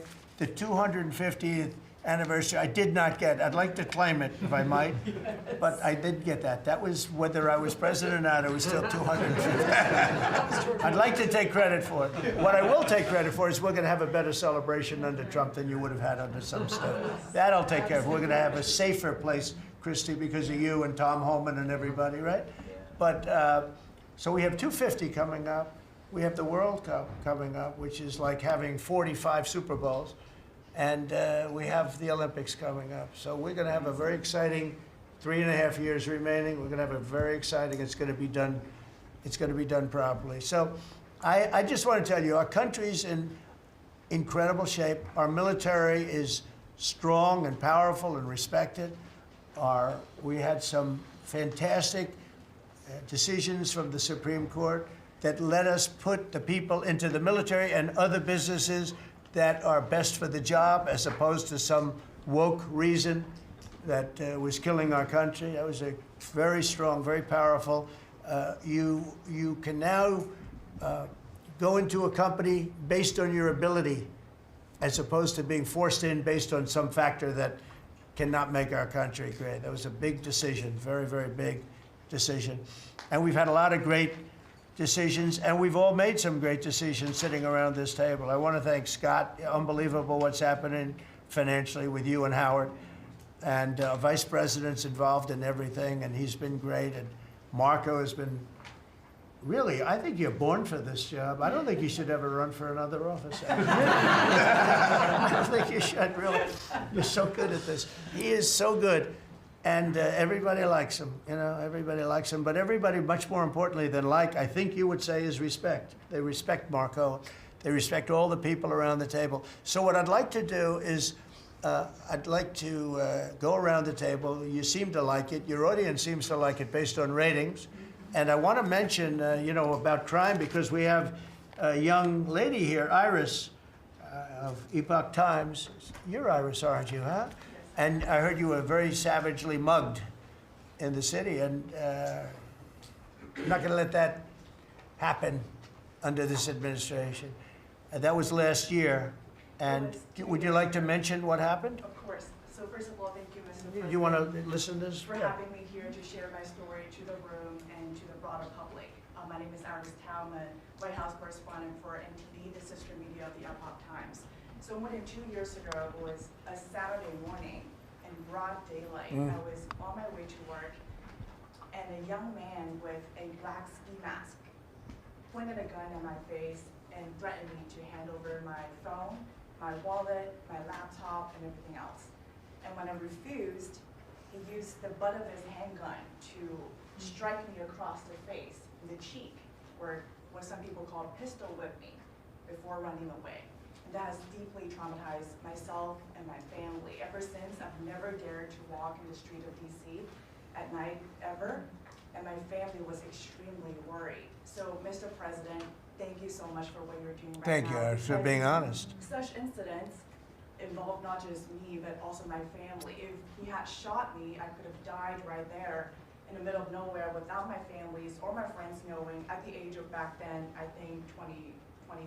Right. Just starting my career here in DC without even starting a family. Right now, I'm very blessed to have this opportunity. So to you had a sit gun in pointed at your head, and you probably figured that he's going to pull the trigger because these are animals that don't know what the hell they couldn't care less. The pulling the trigger to him is a very minor event, and I'm sure he's done it before. So how did you? And you did refuse to give it, which Correct. would probably maybe somebody would say that was not the right decision, right? Right. But you refused. But I understand that. So and then he hit you real hard. Yes. It's really amazing that you weren't shot, though. Isn't it? I'm very blessed, and that's why having this opportunity to stand here to share my story today. One, I'm very grateful for God for allowing me to still survive to this day, but also to Mr. President. Thank you for now making DC safer. Thank you very much. For us, for our families, for my parents, on my behalf of my parents, and now my baby on the way. Thank you so much.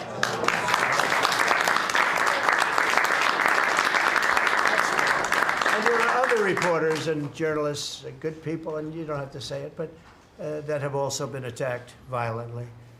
And not violently, too, pretty badly. But, and I bet you see a big difference in the streets right now.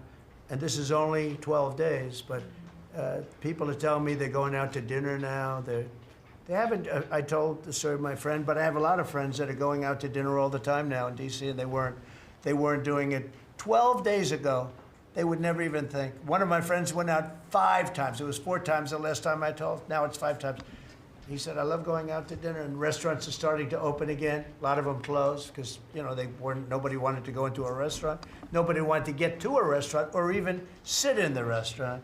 But you see a big difference now, don't you? I do pass by Union Station every day on my way home, and I do feel a lot safer seeing the trucks right outside, seeing the National Guard troops members right outside. It just made me feel like I'm hopeful about DC again, and one day hopefully we can raise our family here. Thank you very much. That's nice. And those are tough troops, too. Those are not politically correct troops. We don't have politically correct anymore. We have tough guys, tough people, including some tough women. But we have tough people, and when you look at them, I tell you, they showed one scene where a bunch of Deregulation guys or whatever, maybe MS-13, maybe MSDNC, okay? Because to me, they're worse. I think they're worse. MSNBC maybe is worse than Deregulation. Real scum, real dishonest people. But anyway, they went into this gang, I think it was Deregulation, Venezuela, and they weren't nice to this group of people. The gang was calling them sir. Yes, sir. Yes, sir. Get out of here. Get the hell out of here. You're no good. Get out of here. And yes, sir. Yes, sir. Yes. These are people that beat up people all day long. And they're calling these soldiers, that's what they are. They're real soldiers. There's no games. I said, you don't have to be politically correct. And you know the way they used to spit in the face of the soldiers, with the soldiers standing like this? And you'd have some guy or some woman sometimes screaming at them from 1 inch away. They're standing there, and they're told you cannot do anything. And they start spitting, actually spitting in their face. And I said, you spit, we hit. And they're totally authorized to do that, all of those things. But your story is great, and there are other stories here, but they don't have to tell them. But some people are ashamed to tell them. They don't want to tell them. But it was like a jungle, and it's not a jungle anymore. And it's going to get so good that this will be the safest capital there is. It'll be one of the safest places in our nation, anywhere. And right now, it's one of the most unsafe places, but not now. 12 days ago, it was the most unsafe place in our nation. And they have to stop issuing false crime numbers because, I mean, I heard the mayor, and I like the mayor, you know, fine. I don't care if I like her or not. If she did her job, I wish she were a horrible person who did her job. But she's probably nice, I guess. And I don't care. I want her to do a job. But they issue false numbers. She said, crime is down, you know, before we got, now they can say crime is down. Crime is very much down. But what they did is they issued numbers. It's the best in 30 years. Not the best. It's the worst. It's the worst. It's much worse. And they gave phony numbers. And then they fired the man who didn't want to write the phony numbers. He got fired. And I guess that whole situation's under investigation because it's a very important thing, Pam. I mean, if they're going to give these phony numbers, it's a false feeling that you get crime, you have to do something about it. And you can't go around saying, oh, Washington, D.C. safe if it's not. It's going to be very safe very soon. It's very safe right now. You're going to go out, have dinner. People are going out all over the place. They're walking. I have people that work in government, strong, tough cookies. They can take care of themselves. But it doesn't help to have big, strong muscles. And I work out. If a guy's over there with a gun shooting you in your face, you can be the strongest guy in the world. A guy has a gun, shoots you in the face. It doesn't matter how much you've worked out, how many weights you've lifted, how hard you work. And so we have the toughest guys and we have the best guys. And I'm willing to go to Chicago, which is a big trouble, but we have a governor that refuses to admit he has problems, huge problems. Baltimore, Wes Moore was telling me I want to walk with the president. Well, I said, I want to walk with you too someday, but first you got to clean up your crime because I'm not walking in Baltimore right now. Baltimore is a hellhole. And this guy, I don't even think he knows it. He's another candidate for president. Between him and Newsom, you got some real beauties, I'll tell you. But if we didn't go into Los Angeles, you wouldn't have the Olympics, in my opinion. You wouldn't have the Olympics. We went in, and the sheriff, the boss, said, thank God they're here. You could see his tape. He said, we were not able to control what was happening. That was the sheriff. And he said it loud and clear. And they're suing us for going in and cleaning up crime. And yet their own sheriff said, on the first or second night, he said, we could have never handled. That was going to be, you were not going to have the Olympics or the World Cup, because that would be, there wouldn't be anything left. They shouldn't have lost 25,000 houses. The water was turned off from the Pacific Northwest. And I was after them in my first administration, turn on the water, turn it on. Nobody could have believed this could have happened. But they had no water in the fire hydrants. They had no water in the sprinkler systems that people put up in their ceilings. There was no water. And yet we have tremendous amounts of water. They send it all into the Pacific Ocean, trying to protect a certain little fish that's not doing well because it doesn't do well without water either. And it shouldn't be protected because it shouldn't be a protected species. But I think that's actually just an excuse. I actually think these people are sick. There's something wrong. So we send hundreds of millions of gallons of water a day into the Pacific Ocean. They turn a valve, and the valve heads out, and we turn the valve back. I actually had to do it using force. We turned the valve back, and now they have water, but not as much as they should have, because they should, and I'm telling Gavin Newsom by this conversation right now, turn the rest of the water on. Turn it on. So things are done that are so sad in this country. Lack of common sense. I like to say the Republican Party is the party with common sense. We're smart, we're sharp, we're this, that. They're smart, but they're radical left people. And they can't help it. They're very smart, but they're radical left, and they're destroying our country, but they're not going to destroy it anymore. So we picked up millions of people in the Republican Party. They lost millions of people. And I think we're going to do very well in the midterms. And I just want to say one other thing, and that's medicine. The cost of medicine all over the world is much cheaper than the United States because for years the world pushed us around, including our friends. And you go to Germany, you go to England, you go to different places, and you go to a store, and it's sometimes 10% of what we pay in the United States because they said, nope, we're not paying any more. You charge the United States. This went on for 25, 30 years. And I invoked favored nations. I said, I want to pay the same as they're paying. And Bobby Kennedy is doing a good job, and Dr. Oz is doing a good job. And I asked them, I mean, other than the basics that they're doing on autism and other things, which we got to solve that problem because it's crazy what's happening, it's out of hand. But this is the most important thing that can be done is favored nations, Bobby. And we're not talking about a 25% cut or 50. We're talking about a 1,500% cut. Because people go to, Europe to buy drugs, and they come back with drugs, prescription drugs, normal, not, I don't mean the bad drugs, I mean prescription drugs, because you can buy them for 10%, 15%, 20% of what. So they're going to go up in price. And I told the countries, and I get along good with all of them. I mean, you could ask I get along good with all of them. But I said, you know, I told them, I said, you're going to go up a little bit because it's the world. It's the world. So more people in the world than we have. We're going to go down a lot, and they're going to go up a little. And it's called equalization. We're going to have equalization. So we pay the same price as the lowest drug sold anywhere in the world. And I think, Bobby, that's going to happen pretty soon. The companies are ready for it.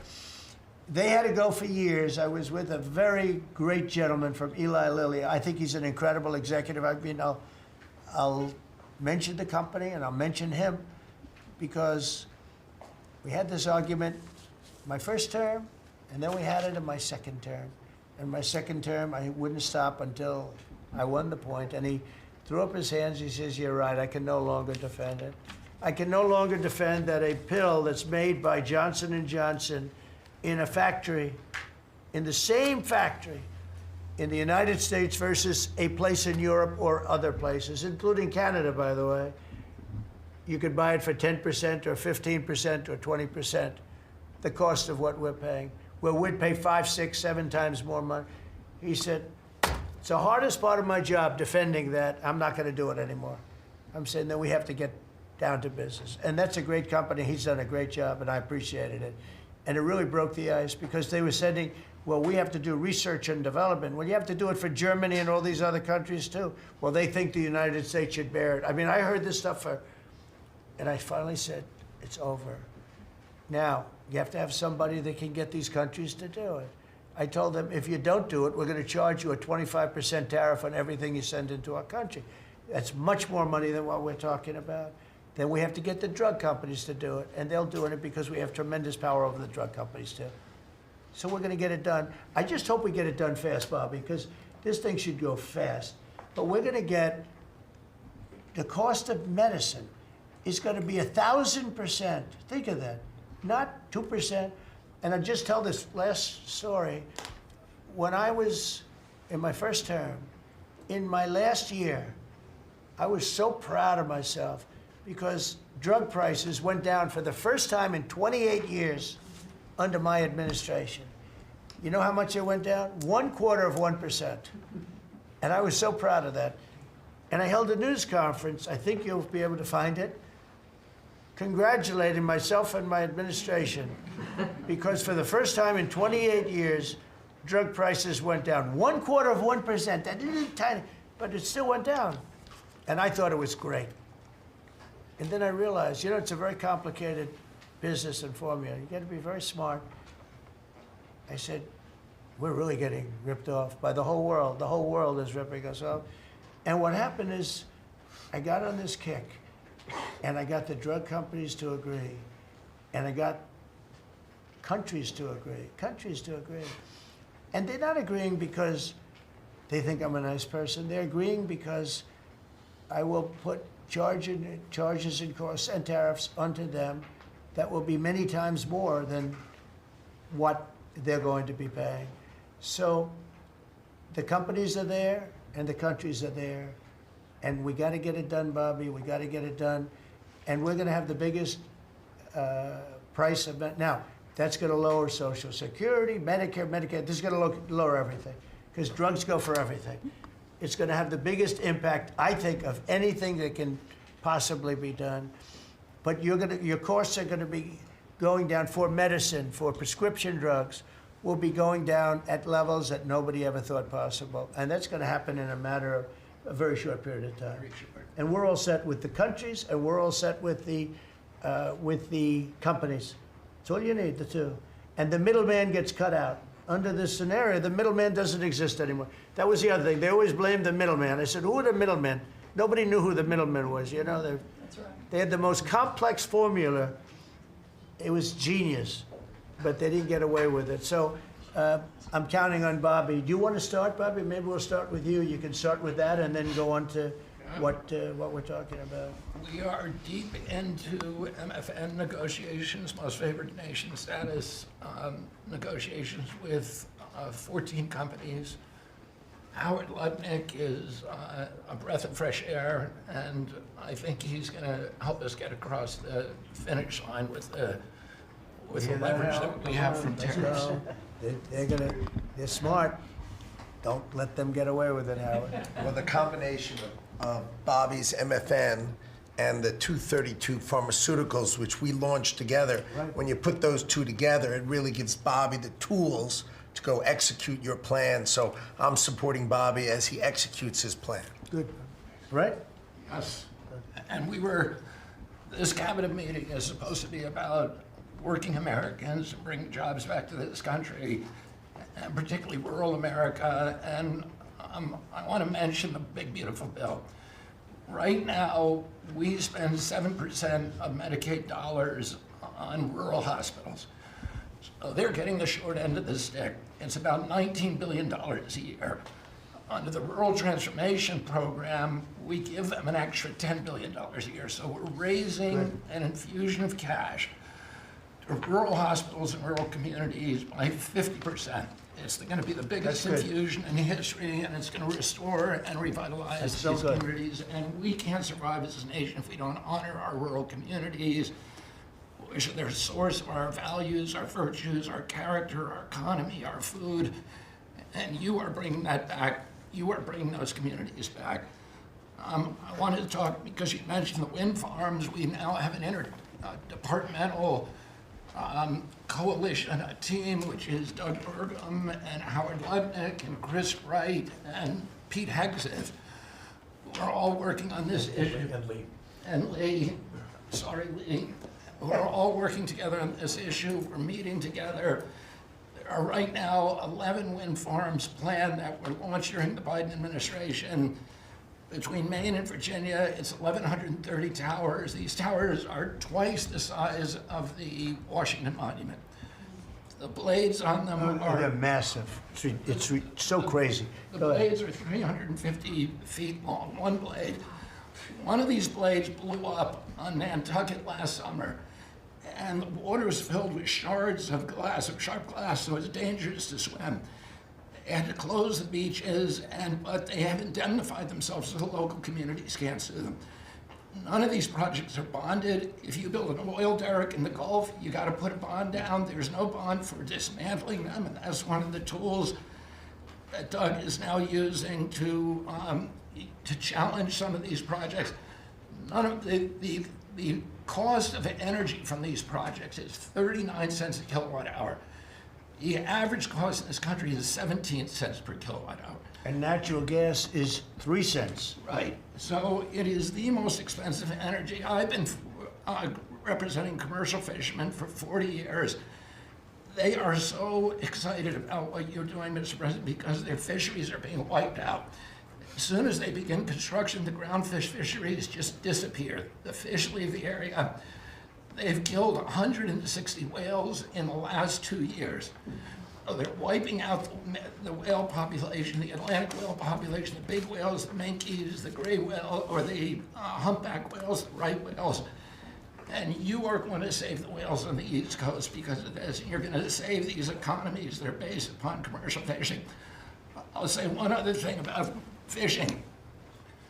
We are now, the South Asian nations are now dumping shrimp on our country.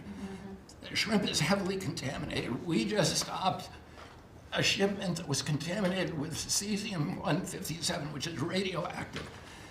They're farming these shrimps, and they use bactericides and antibiotics and all kinds of chemicals, and the shrimp are so contaminated that the European nations won't take them, so they're dumping them all here, and they're putting out of business. We have the most sustainable, highly regulated fishery in the world. What our fishermen do is a good thing. And all of the trawlers in the Gulf and Alaska are being shut down because we're getting shrimp dumped here. So we have now increased FDA inspections of shrimp to make sure that Americans are not buying and eating contaminated shrimp and putting our shrimpers out of business. I talked just very briefly, we have an historic agreement on pre-authorization We brought together 80% of the insurance industry, which has agreed to, for 80% of diseases and injuries, give immediate pre-authorization so that when you go to your doctor's office and he prescribes you a new knee or whatever it is, you will immediately know whether your insurance company is going to pay for it. This is an historic agreement. People have been trying to do it for decades, and we, because of your leadership, brought the insurance industry together and got them to voluntarily agree to do this. Similarly, we've made another historic agreement with personal health records. The 60 biggest tech companies in our country have all agreed to allow Americans for the first time access to their personal data, which they own, which these companies have been monetizing without permission. You're going to be able to see by next year all of your health records on your cell phone. It's going to save lives. It is going to fuel an infusion of technology into that space where people can access those records. They can compare their diet to what they personally need, and we'll have personalized medicine. We are doing price transparency. You passed this during your first term, and then the Biden administration refused to enforce it. We've now brought in HHS, under your leadership and my leadership, more enforcement actions than during the entire 4 years of the Biden administration. Right. So we're going to have that kind of price transparency. I'm working with Linda on forcing medical schools and the MCATs, the people who administer the MCATs, the people who do accreditations, to put nutrition into medical school education. Right now, 25% of the doctors in this country do not feel competent to give nutritional advice. 70% of diabetes cases can be reversed or ended if you just change people's diets, and the doctors don't know how to advise it. They only know how to prescribe the drugs. We're going to change that, so if you come out of a medical school under the Trump administration, you are going to know about diet. And then finally, most importantly, the Pete and Bobby Challenge. I want to give an update. I got 5 minutes and 48. It's 100 push-ups, 50 pull-ups, and you try to do it within 10 minutes. I got 5 minutes and 48 seconds. Pete beat me. I'm still bitter at that. 5 minutes and 25. The cabinet leader is Scott Turner. You beat me.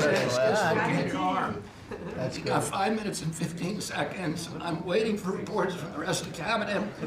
The only exemptions currently existing is if you can hit a 50 at Bedminster, which President Trump did with Bryson DeChambeau, so he's the only one exempt in this room. Everybody else.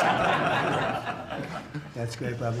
Bobby, autism, if I could just, I don't want to go too long because we have a lot of people, but the autism is such a tremendous horror show, what's happening in our country and some other countries, but mostly our country. How are you doing on that? We are doing very well. We will have announcements as promised in September.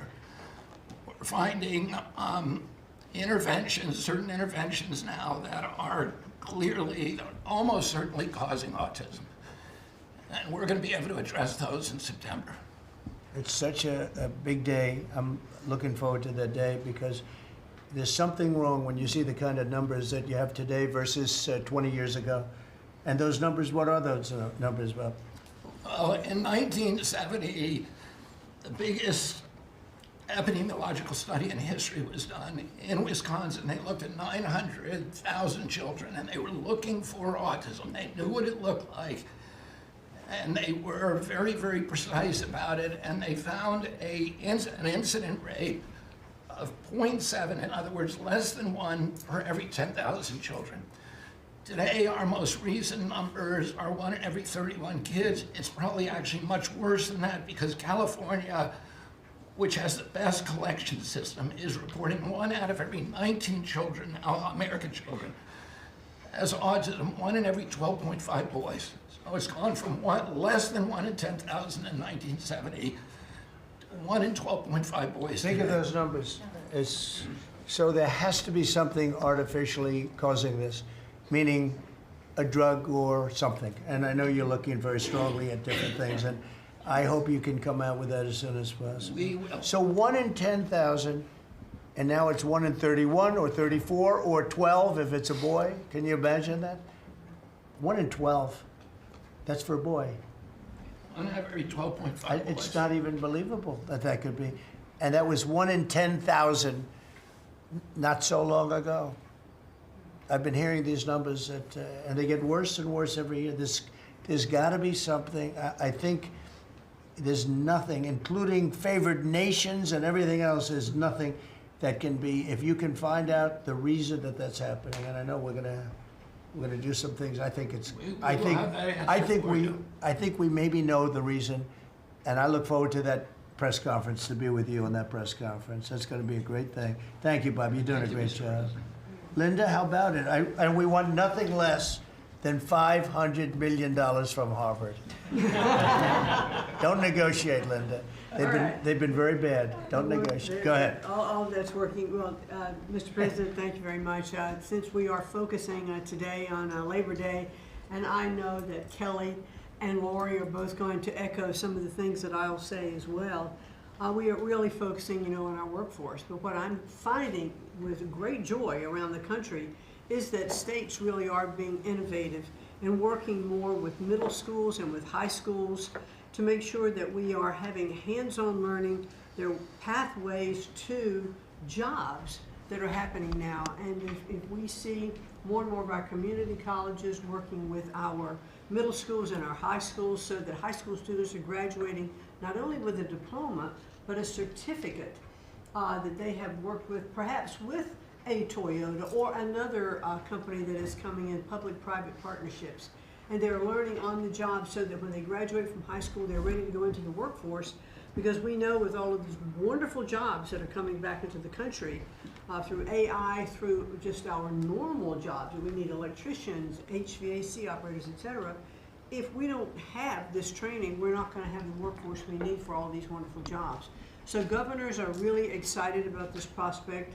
I've been now to several states and visited community colleges and tech schools with governors, and they're just all on board for getting this done. I think it's one of the best things that we're hearing relative to the job market. So we're just kind of focusing on that for today. So we're bringing education back to the states, to put it in a more simple fashion. We're going to let the states educate our children again. And, we're rated out of 40 countries, we're 38, 39, or 40. So obviously, it's not working what they've been doing for the last 30, 40 years. And if you go back, the best are like Norway, Denmark, Sweden, some of the other, Finland, they're very highly rated. If you go back to just take a look at anything you want to do, you just look at us in the past. If we gave Iowa or gave Indiana or gave, and I don't say every one of them, a guy like Gavin Newsom's not going to do well. Certain states won't do well. But even California, you cut it up into sections. You have Riverside, you have this, you have that. You cut it into 5 sections. And, if you had a good governor, you'd be able to do well. But certain states will be able to compete with Denmark, Norway, Sweden, and everyone. It'll be just as good. So I figure you have close to 40 of those states. Mm-hmm. And then you'll have 10, you'll have 5 that won't be very good. You have 5 disasters, and we'll have to work on those disasters. But for the most part, we will have education that will go zooming up in those charts, just like we have in everything else we've done. And I think it's one of the most important things we're doing at this table. So bringing education back to the states where you have the parents running it, where you have the school boards, they're local. We have people running from Washington that have never even been to the state that they're in charge of. They've never even been there, and I don't think they care about it. So we want to close up the Washington buildings, sell the buildings off, let somebody else get rich with the real estate, because it'll be a crime-free city. By the way, speaking of that, anybody murders something in the Capitol, capital punishment, capital punishment. If somebody kills somebody in the Capitol, Washington, D.C., we're going to be seeking the death penalty. And that's a very strong preventative. And everybody that's heard it agrees with it. I don't know if we're ready for it in this country, but where you have it, we have no choice. So in D.C. and Washington, states are going to have to make their own decision. But if somebody kills somebody, like you could have been killed, very lucky you didn't get killed, it's the death penalty, okay? Fantastic job you're doing. Thank you, Linda. Very much appreciated. How are you doing with the colleges, by the way? You're doing some pretty good work in terms of getting them to treat people fairly. Well, interestingly enough, since we've been negotiating with some of the Ivy League schools, I have presidents of universities calling every single week. They want to sit down and talk to us about all of the steps that they are taking because they would like to not come under the same investigative, program. And so it is having its desired effect. That's great. So if you fire a shot across the bow, and the big guys, people kind of step in line and know you mean business, and we have teeth in these agreements. And I'm proud of the work that we're doing there. Well, they misbehaved, and some of these schools are getting billions and billions of dollars, and they misbehave. So that's it. And so one way or the other, we're going to win that whole thing. It's got to straighten them out. Okay? Thank you. Great job. Thank you. Lee, please. Mr. President, the Trump EPA has a special Labor Day message to America's workforce, especially our auto workers, our coal miners, our steam fitters, our pipe fitters, and the list goes on. See what a difference a year makes. A year ago, the way that the Environmental Protection Agency was operating, the choice was made to protect the environment. We would have to strangulate the economy. That's the way that the EPA operated for years. There was a binary choice. We had to choose one or the other. The Trump EPA completely rejects that. See, we choose to protect the environment and grow the economy. And a very special shout out to Russ Vogt and his team at the Office of Management and Budget. We give him a lot of work. He's happy to do it. Dozens of different deregulatory actions. We just announced a proposed rescission of the 2009 Obama EPA endangerment finding, all of the light, medium, and heavy-duty vehicle regulations that followed. It is the single largest deregulatory action in the history of the United States government. And when you add up the dozens of different actions that we have announced and that we're working through, in one agency in 1 year, we'll do more deregulation than entire federal governments have done across all agencies, across entire presidencies. And what we are accomplishing would not be possible if not for the support of the rest of this team you've assembled around this table.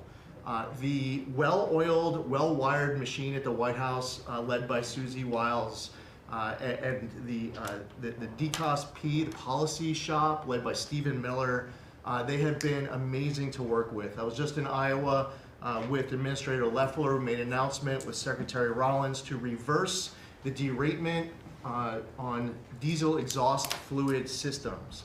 Mr. President, you said you wanted water flowing faster. Working with the Secretary of Energy, we've done our part to do that, to get gas cans flowing faster, to stop that annoying start-stop feature in vehicles. See, people out there might say, well, why are you focused on all of these little things? If it's little to you, it doesn't mean that it's not a very big deal for millions of other Americans. The charge was clear when you called me in November and you asked me to do this job. Clean air, land, and water for all Americans. Unleash energy dominance. Advance cooperative federalism, permitting reform, make America the AI capital of the world, bring back American auto jobs. What we are accomplishing now, again, wouldn't be possible if not for your leadership. I'm grateful to the American people for electing you and our amazing Vice President. I was just in Mexico City announcing and signing on behalf of the Trump administration an agreement with Mexico for a permanent solution for the Tijuana River sewage crisis, which you have been so outspoken and passionate about in our conversations. It would not be possible if not for Secretary Rubio, Deputy Secretary Landau, U.S. Ambassador to Mexico Johnson. The team at the State Department has been incredible. The work with the NEDC on permitting, to be able to get new pipelines built, to get new factories started. The list, it's amazing. So, somebody out there might not realize the relationship between the Environmental Protection Agency and the Department of Defense. The amount of work with Secretary Hegseth and the Army Corps, from responding to the LA wildfires, to getting more water flowing in California, which is also something that Secretary Burgum is involved with, to helping the farmers, the ranchers and landowners to revise the waters of the United States definition so they don't have to go hire an attorney or a consultant to tell them whether or not a water on their property is subject to federal regulation.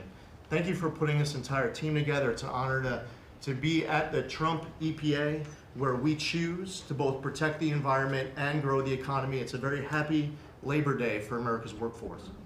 And Lee, in Los Angeles, if you could, because of the fires, Lee was there, and as you know, we are very strict having to do with the rebuilding of those houses.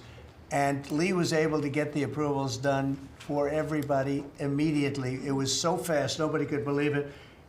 And the mayor and the governor still haven't gotten their approvals. And they're gonna have riots out there for that reason. These are great homeowners. They want to build their house, they can't get approved because you have the mayor, Bass, who has no idea what she's doing. And you have a governor who is just such a bad governor. And the people are unable to build their house. The toughest permit to get was the federal permit by far. And yet he got them all in a short period of time after the fire. How long did it take? Well, Mr. President, you came in, signed an executive order, and told the EPA that we had less than 30 days to complete our hazardous material removal, which the initial response, once all of our heart rates went down a bit, was just to figure out how to get it done. We got it done in just less than 30 days. The Army Corps of Engineers then comes in for the debris removal. The federal government, in clearing over 13,000 properties that were destroyed because of these wildfires. We've got to the point today where property owners all across Los Angeles, they're grateful to the Trump administration. They're happy that we did our part, but they are desperate to rebuild. And there is not a single green light approval that they are waiting for from the Environmental Protection Agency. The EPA and the Army Corps of Engineers proudly have done our work. It's important for those local officials to let these property owners build on their land. It's their property. It doesn't belong to the mayor of Los Angeles. And they need to represent their people better. They're ready to build. When will they have their permits from Los Angeles? Well, here's the problem, Mr. President, is that they have been ready since the moment we were done with the federal part. I mean, I was visiting a week after. Actually, I thought my first trip was going to be to Los Angeles. However, the moment I got confirmed, the vice president said, "You're going to East Palestine right away." So that actually ended up being the first visit because the vice president's so passionate about that from the great state of Ohio. Then we went to Los Angeles from there. We're talking about the beginning of February, where we were meeting with property owners already. They were already all set up. They had the contractors. It was the beginning of February, and they were waiting for green lights from Los Angeles to be able to go onto their property and start rebuilding. Some of the same people who were waiting for a green light ready with the contractors at the beginning of February are still waiting now in the middle of August. Let these Californians rebuild. And they're talking about also taking away some of the properties and building low-income housing on those properties.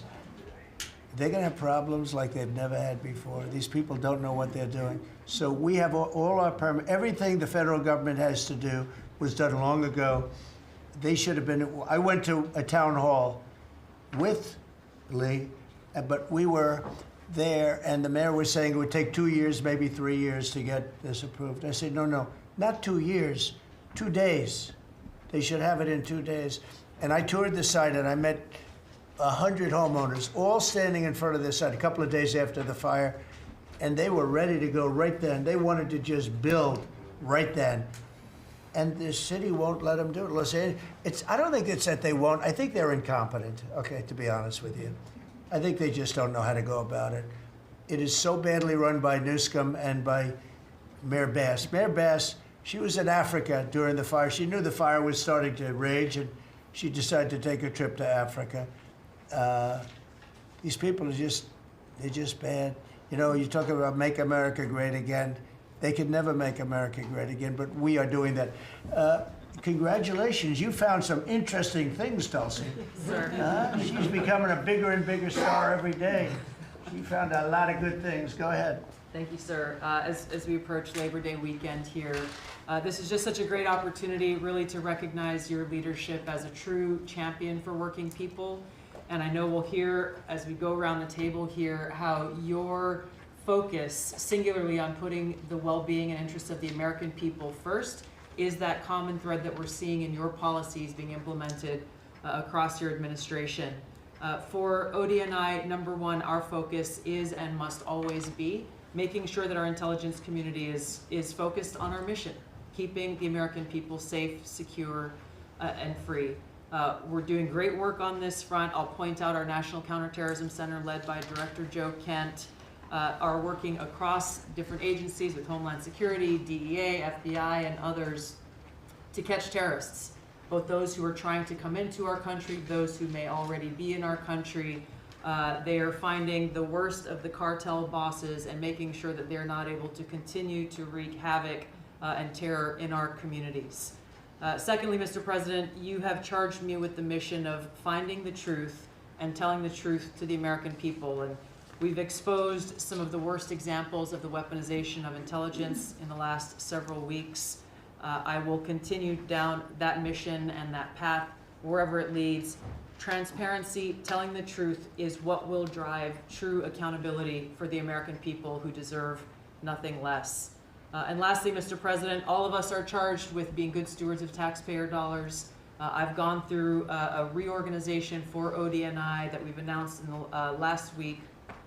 We've cut nearly half of redundant, unnecessary functions within ODNI, saving taxpayers over $700 million a year. We will continue focusing on our core mission in keeping the American people safe, and appreciate your leadership and your focus on this most critical task. And you've also found many bags of information. I think they call them burn bags. They're supposed to be burned and they didn't get burned, having to do with how corrupt the 2020 election was. And when will that all come out? Mr. President, I will be the first to brief you once we have that information collected. But you're right, we are finding documents literally tucked away in the back of safes in random offices, in these bags and in other areas, which again speaks to the intent of those who are trying to hide the truth from the American people and trying to cover up the politicization that was led by people like John Brennan and James Clapper and others that have caused really immeasurable harm to the American people and to our country. Great job. Thank you. We look forward to hearing it.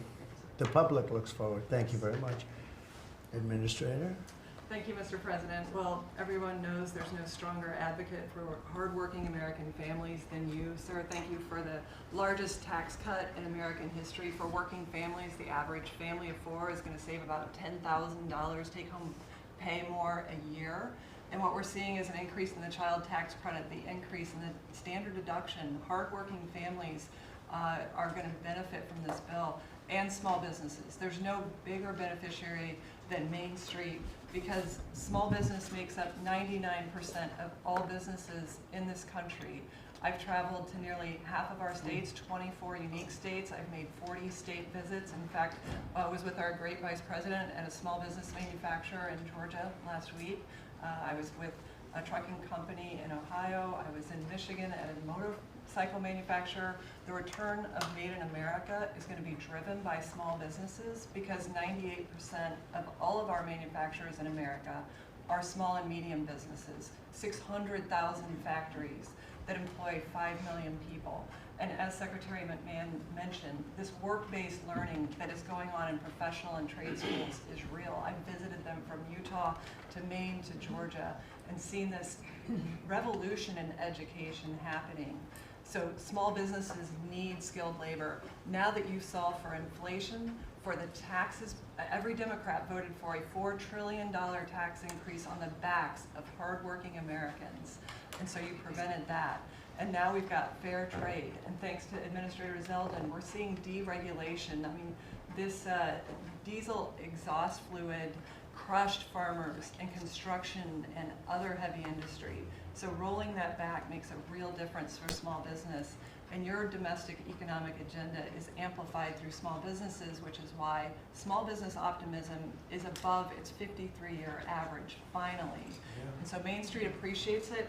What Main Street wants now is a rate cut. They feel burdened by high interest rates. They would grow higher and expand more if they could, but the interest rates are really hurting them. And finally, I want to say thank you for your executive order on debanking. We're about to announce a major investigation on debanking. It happened to you and your family. It happened to me. It happened to thousands and thousands of Americans, and unfortunately, disproportionately on those that had conservative values, on Christians, on pro-life, on 2A businesses. And so we're going to be talking to the banks about that. The SBA operates the largest government business loan program in the federal government. We have a network of 5,000 banks. So we're going to be making sure that that never happens to anyone again. Great job. You're doing a great job. Thank you very much. Christy? Well, Mr. President, first of all, thank you for the opportunity to work for you. And you committed when you ran for president to make America safe again. And today, the average family and individual that lives in this country is safer than they've been in years because of what you've done.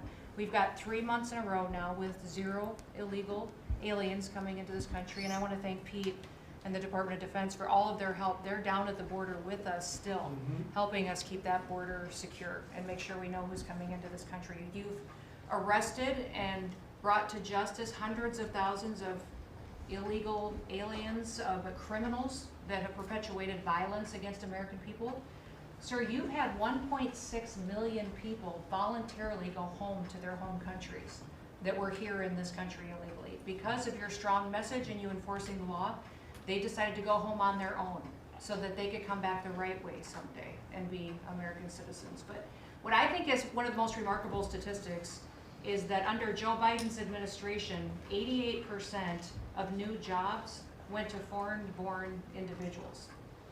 Under your administration, 2.5 Americans have jobs today that they didn't under the previous administration. And they have those jobs because you created opportunities. You made this country safe. You opened up the economy. You enforced the law. Now people can get up and provide for their families and go to work every day and be confident in that. And the last thing I would say is that it's incredibly important to know that every one of those illegal aliens that has gone home, they were costing us about $8,700 to $9,000 a piece in what they were taking out of our social programs, out of Social Security. You've saved this country billions of dollars, about $15 billion, just in what those illegal aliens were costing us in social programs. I've cut over 450 different contracts at the Department of Homeland Security. We're getting rid of corrupt ones that were not efficient for taxpayers, weren't focused on our mission of keeping us safe.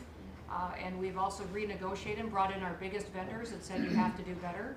And we've saved the taxpayers over $13 billion doing that as well. So we're continuing to be accountable to taxpayer dollars, but sir, focused on doing the mission of what you've committed, and that's to keep us safe and to make sure we put Americans first. Well, great job, and great job on the border.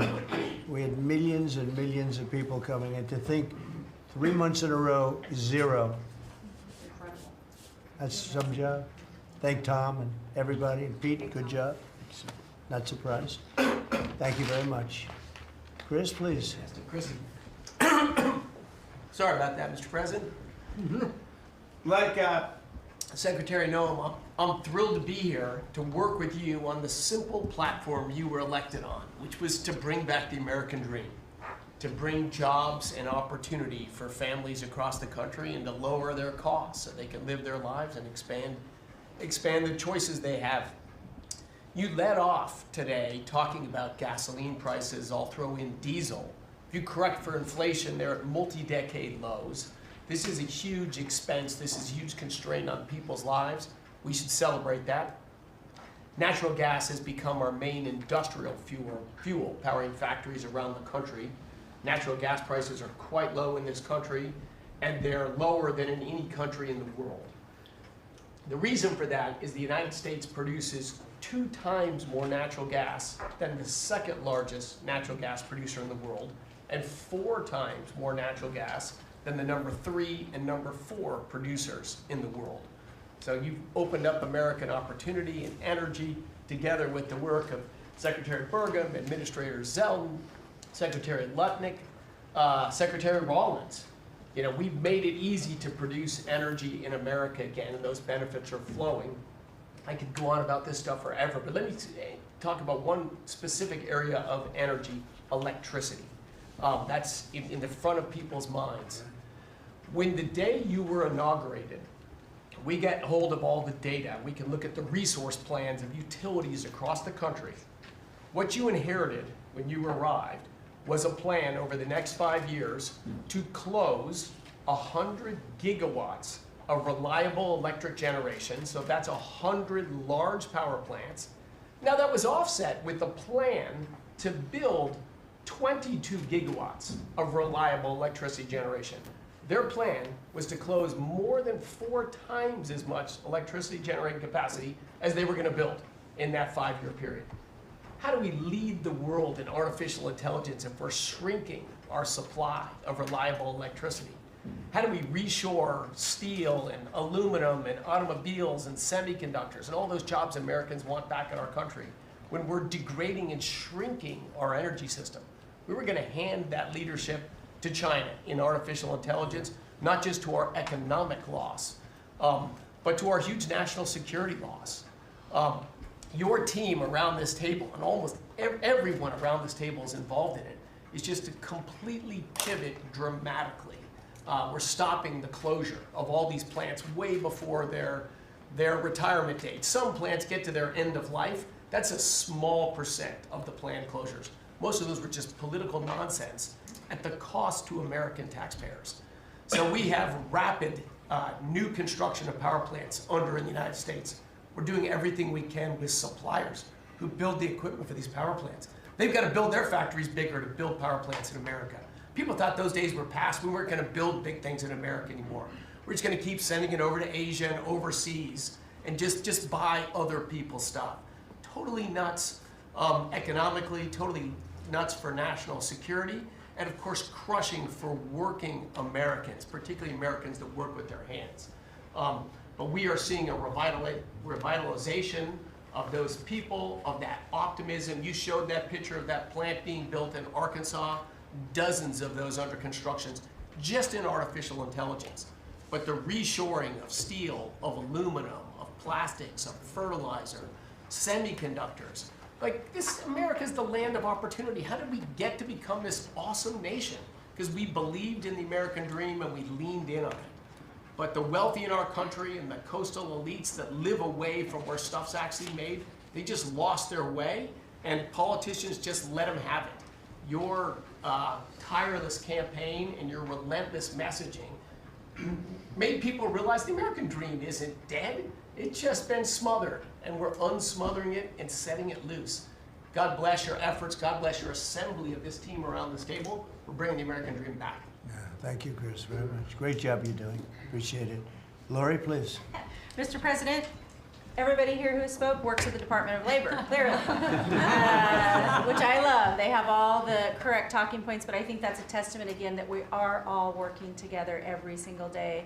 We talk to each other often, and the workforce, the skilled workforce, the education factor, retirees, it's been so important because they all touch the Department of Labor, and I have the opportunity to work with every single one. If you all haven't stopped by the Department of Labor, Mr. President, I invite you to see your big, beautiful face on a banner in front of the Department of Labor, because you are really the transformational president of the American worker, along with the American flag and President Roosevelt, because we're bringing business and labor together. And I was so honored to unveil that yesterday, and everybody is taking note of that.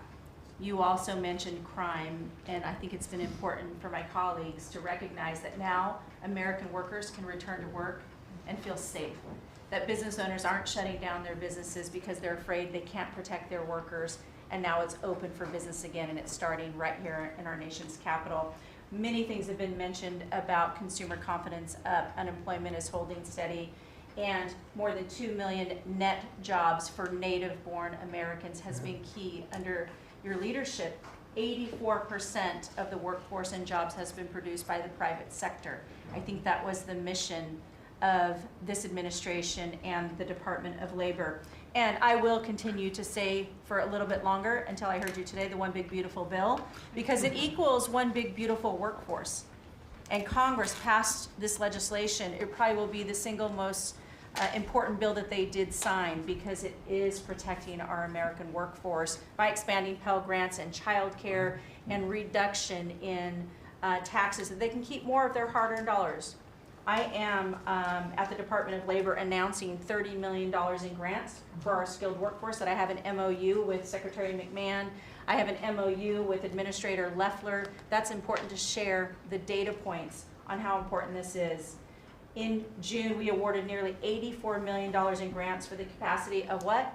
Registered apprenticeships, an executive order to have 1 million active apprentices across this nation, where we've already registered 185,000 since in the last few months. One of the other things that we have done is the Biden administration's guidance on cryptocurrency. And thanks to you and your leadership on that, we've rolled that back. And of course, we're gonna see the 401k, the investors in our alternative assets. That's been key through the Department of Labor to work through. Partnering with our agencies, again, as I mentioned before, is important as we work together. I have visited, I'll be 31 states on my 50-state tour by the end of this month. I'm headed with Secretary Duffy, with the South Korean President Lee today, as we move through the shipbuilding. We will do that in Philly, and then I'm off to New England to talk to those states about how important the apprenticeship program is. But while I visited Hexel in Salt Lake City, 100% domestic carbon fiber for the Department of Defense as they produce. They are announcing another $1 billion investment per your executive order on advanced manufacturing. So it is working. Everything that you have been saying since you were elected and since we all can put into play has been working. Ohio, McDonald's is investing 375,000 new jobs. The shrimpers I visited as well, and they need our help in protecting that industry for our American fishermen and shrimpers. In Minnesota, I toured Cambria. When we're talking about quartz countertops, all made in America. And again, in Oregon, where we are expecting a crackdown. Thank you for what you are doing with your agents on ICE, and thank you for the prosecution that I hope you will come to Portland, Oregon and crack down. But while there are still good people, I was able to visit Buckeye Pacific, really a trading floor for the timber industry.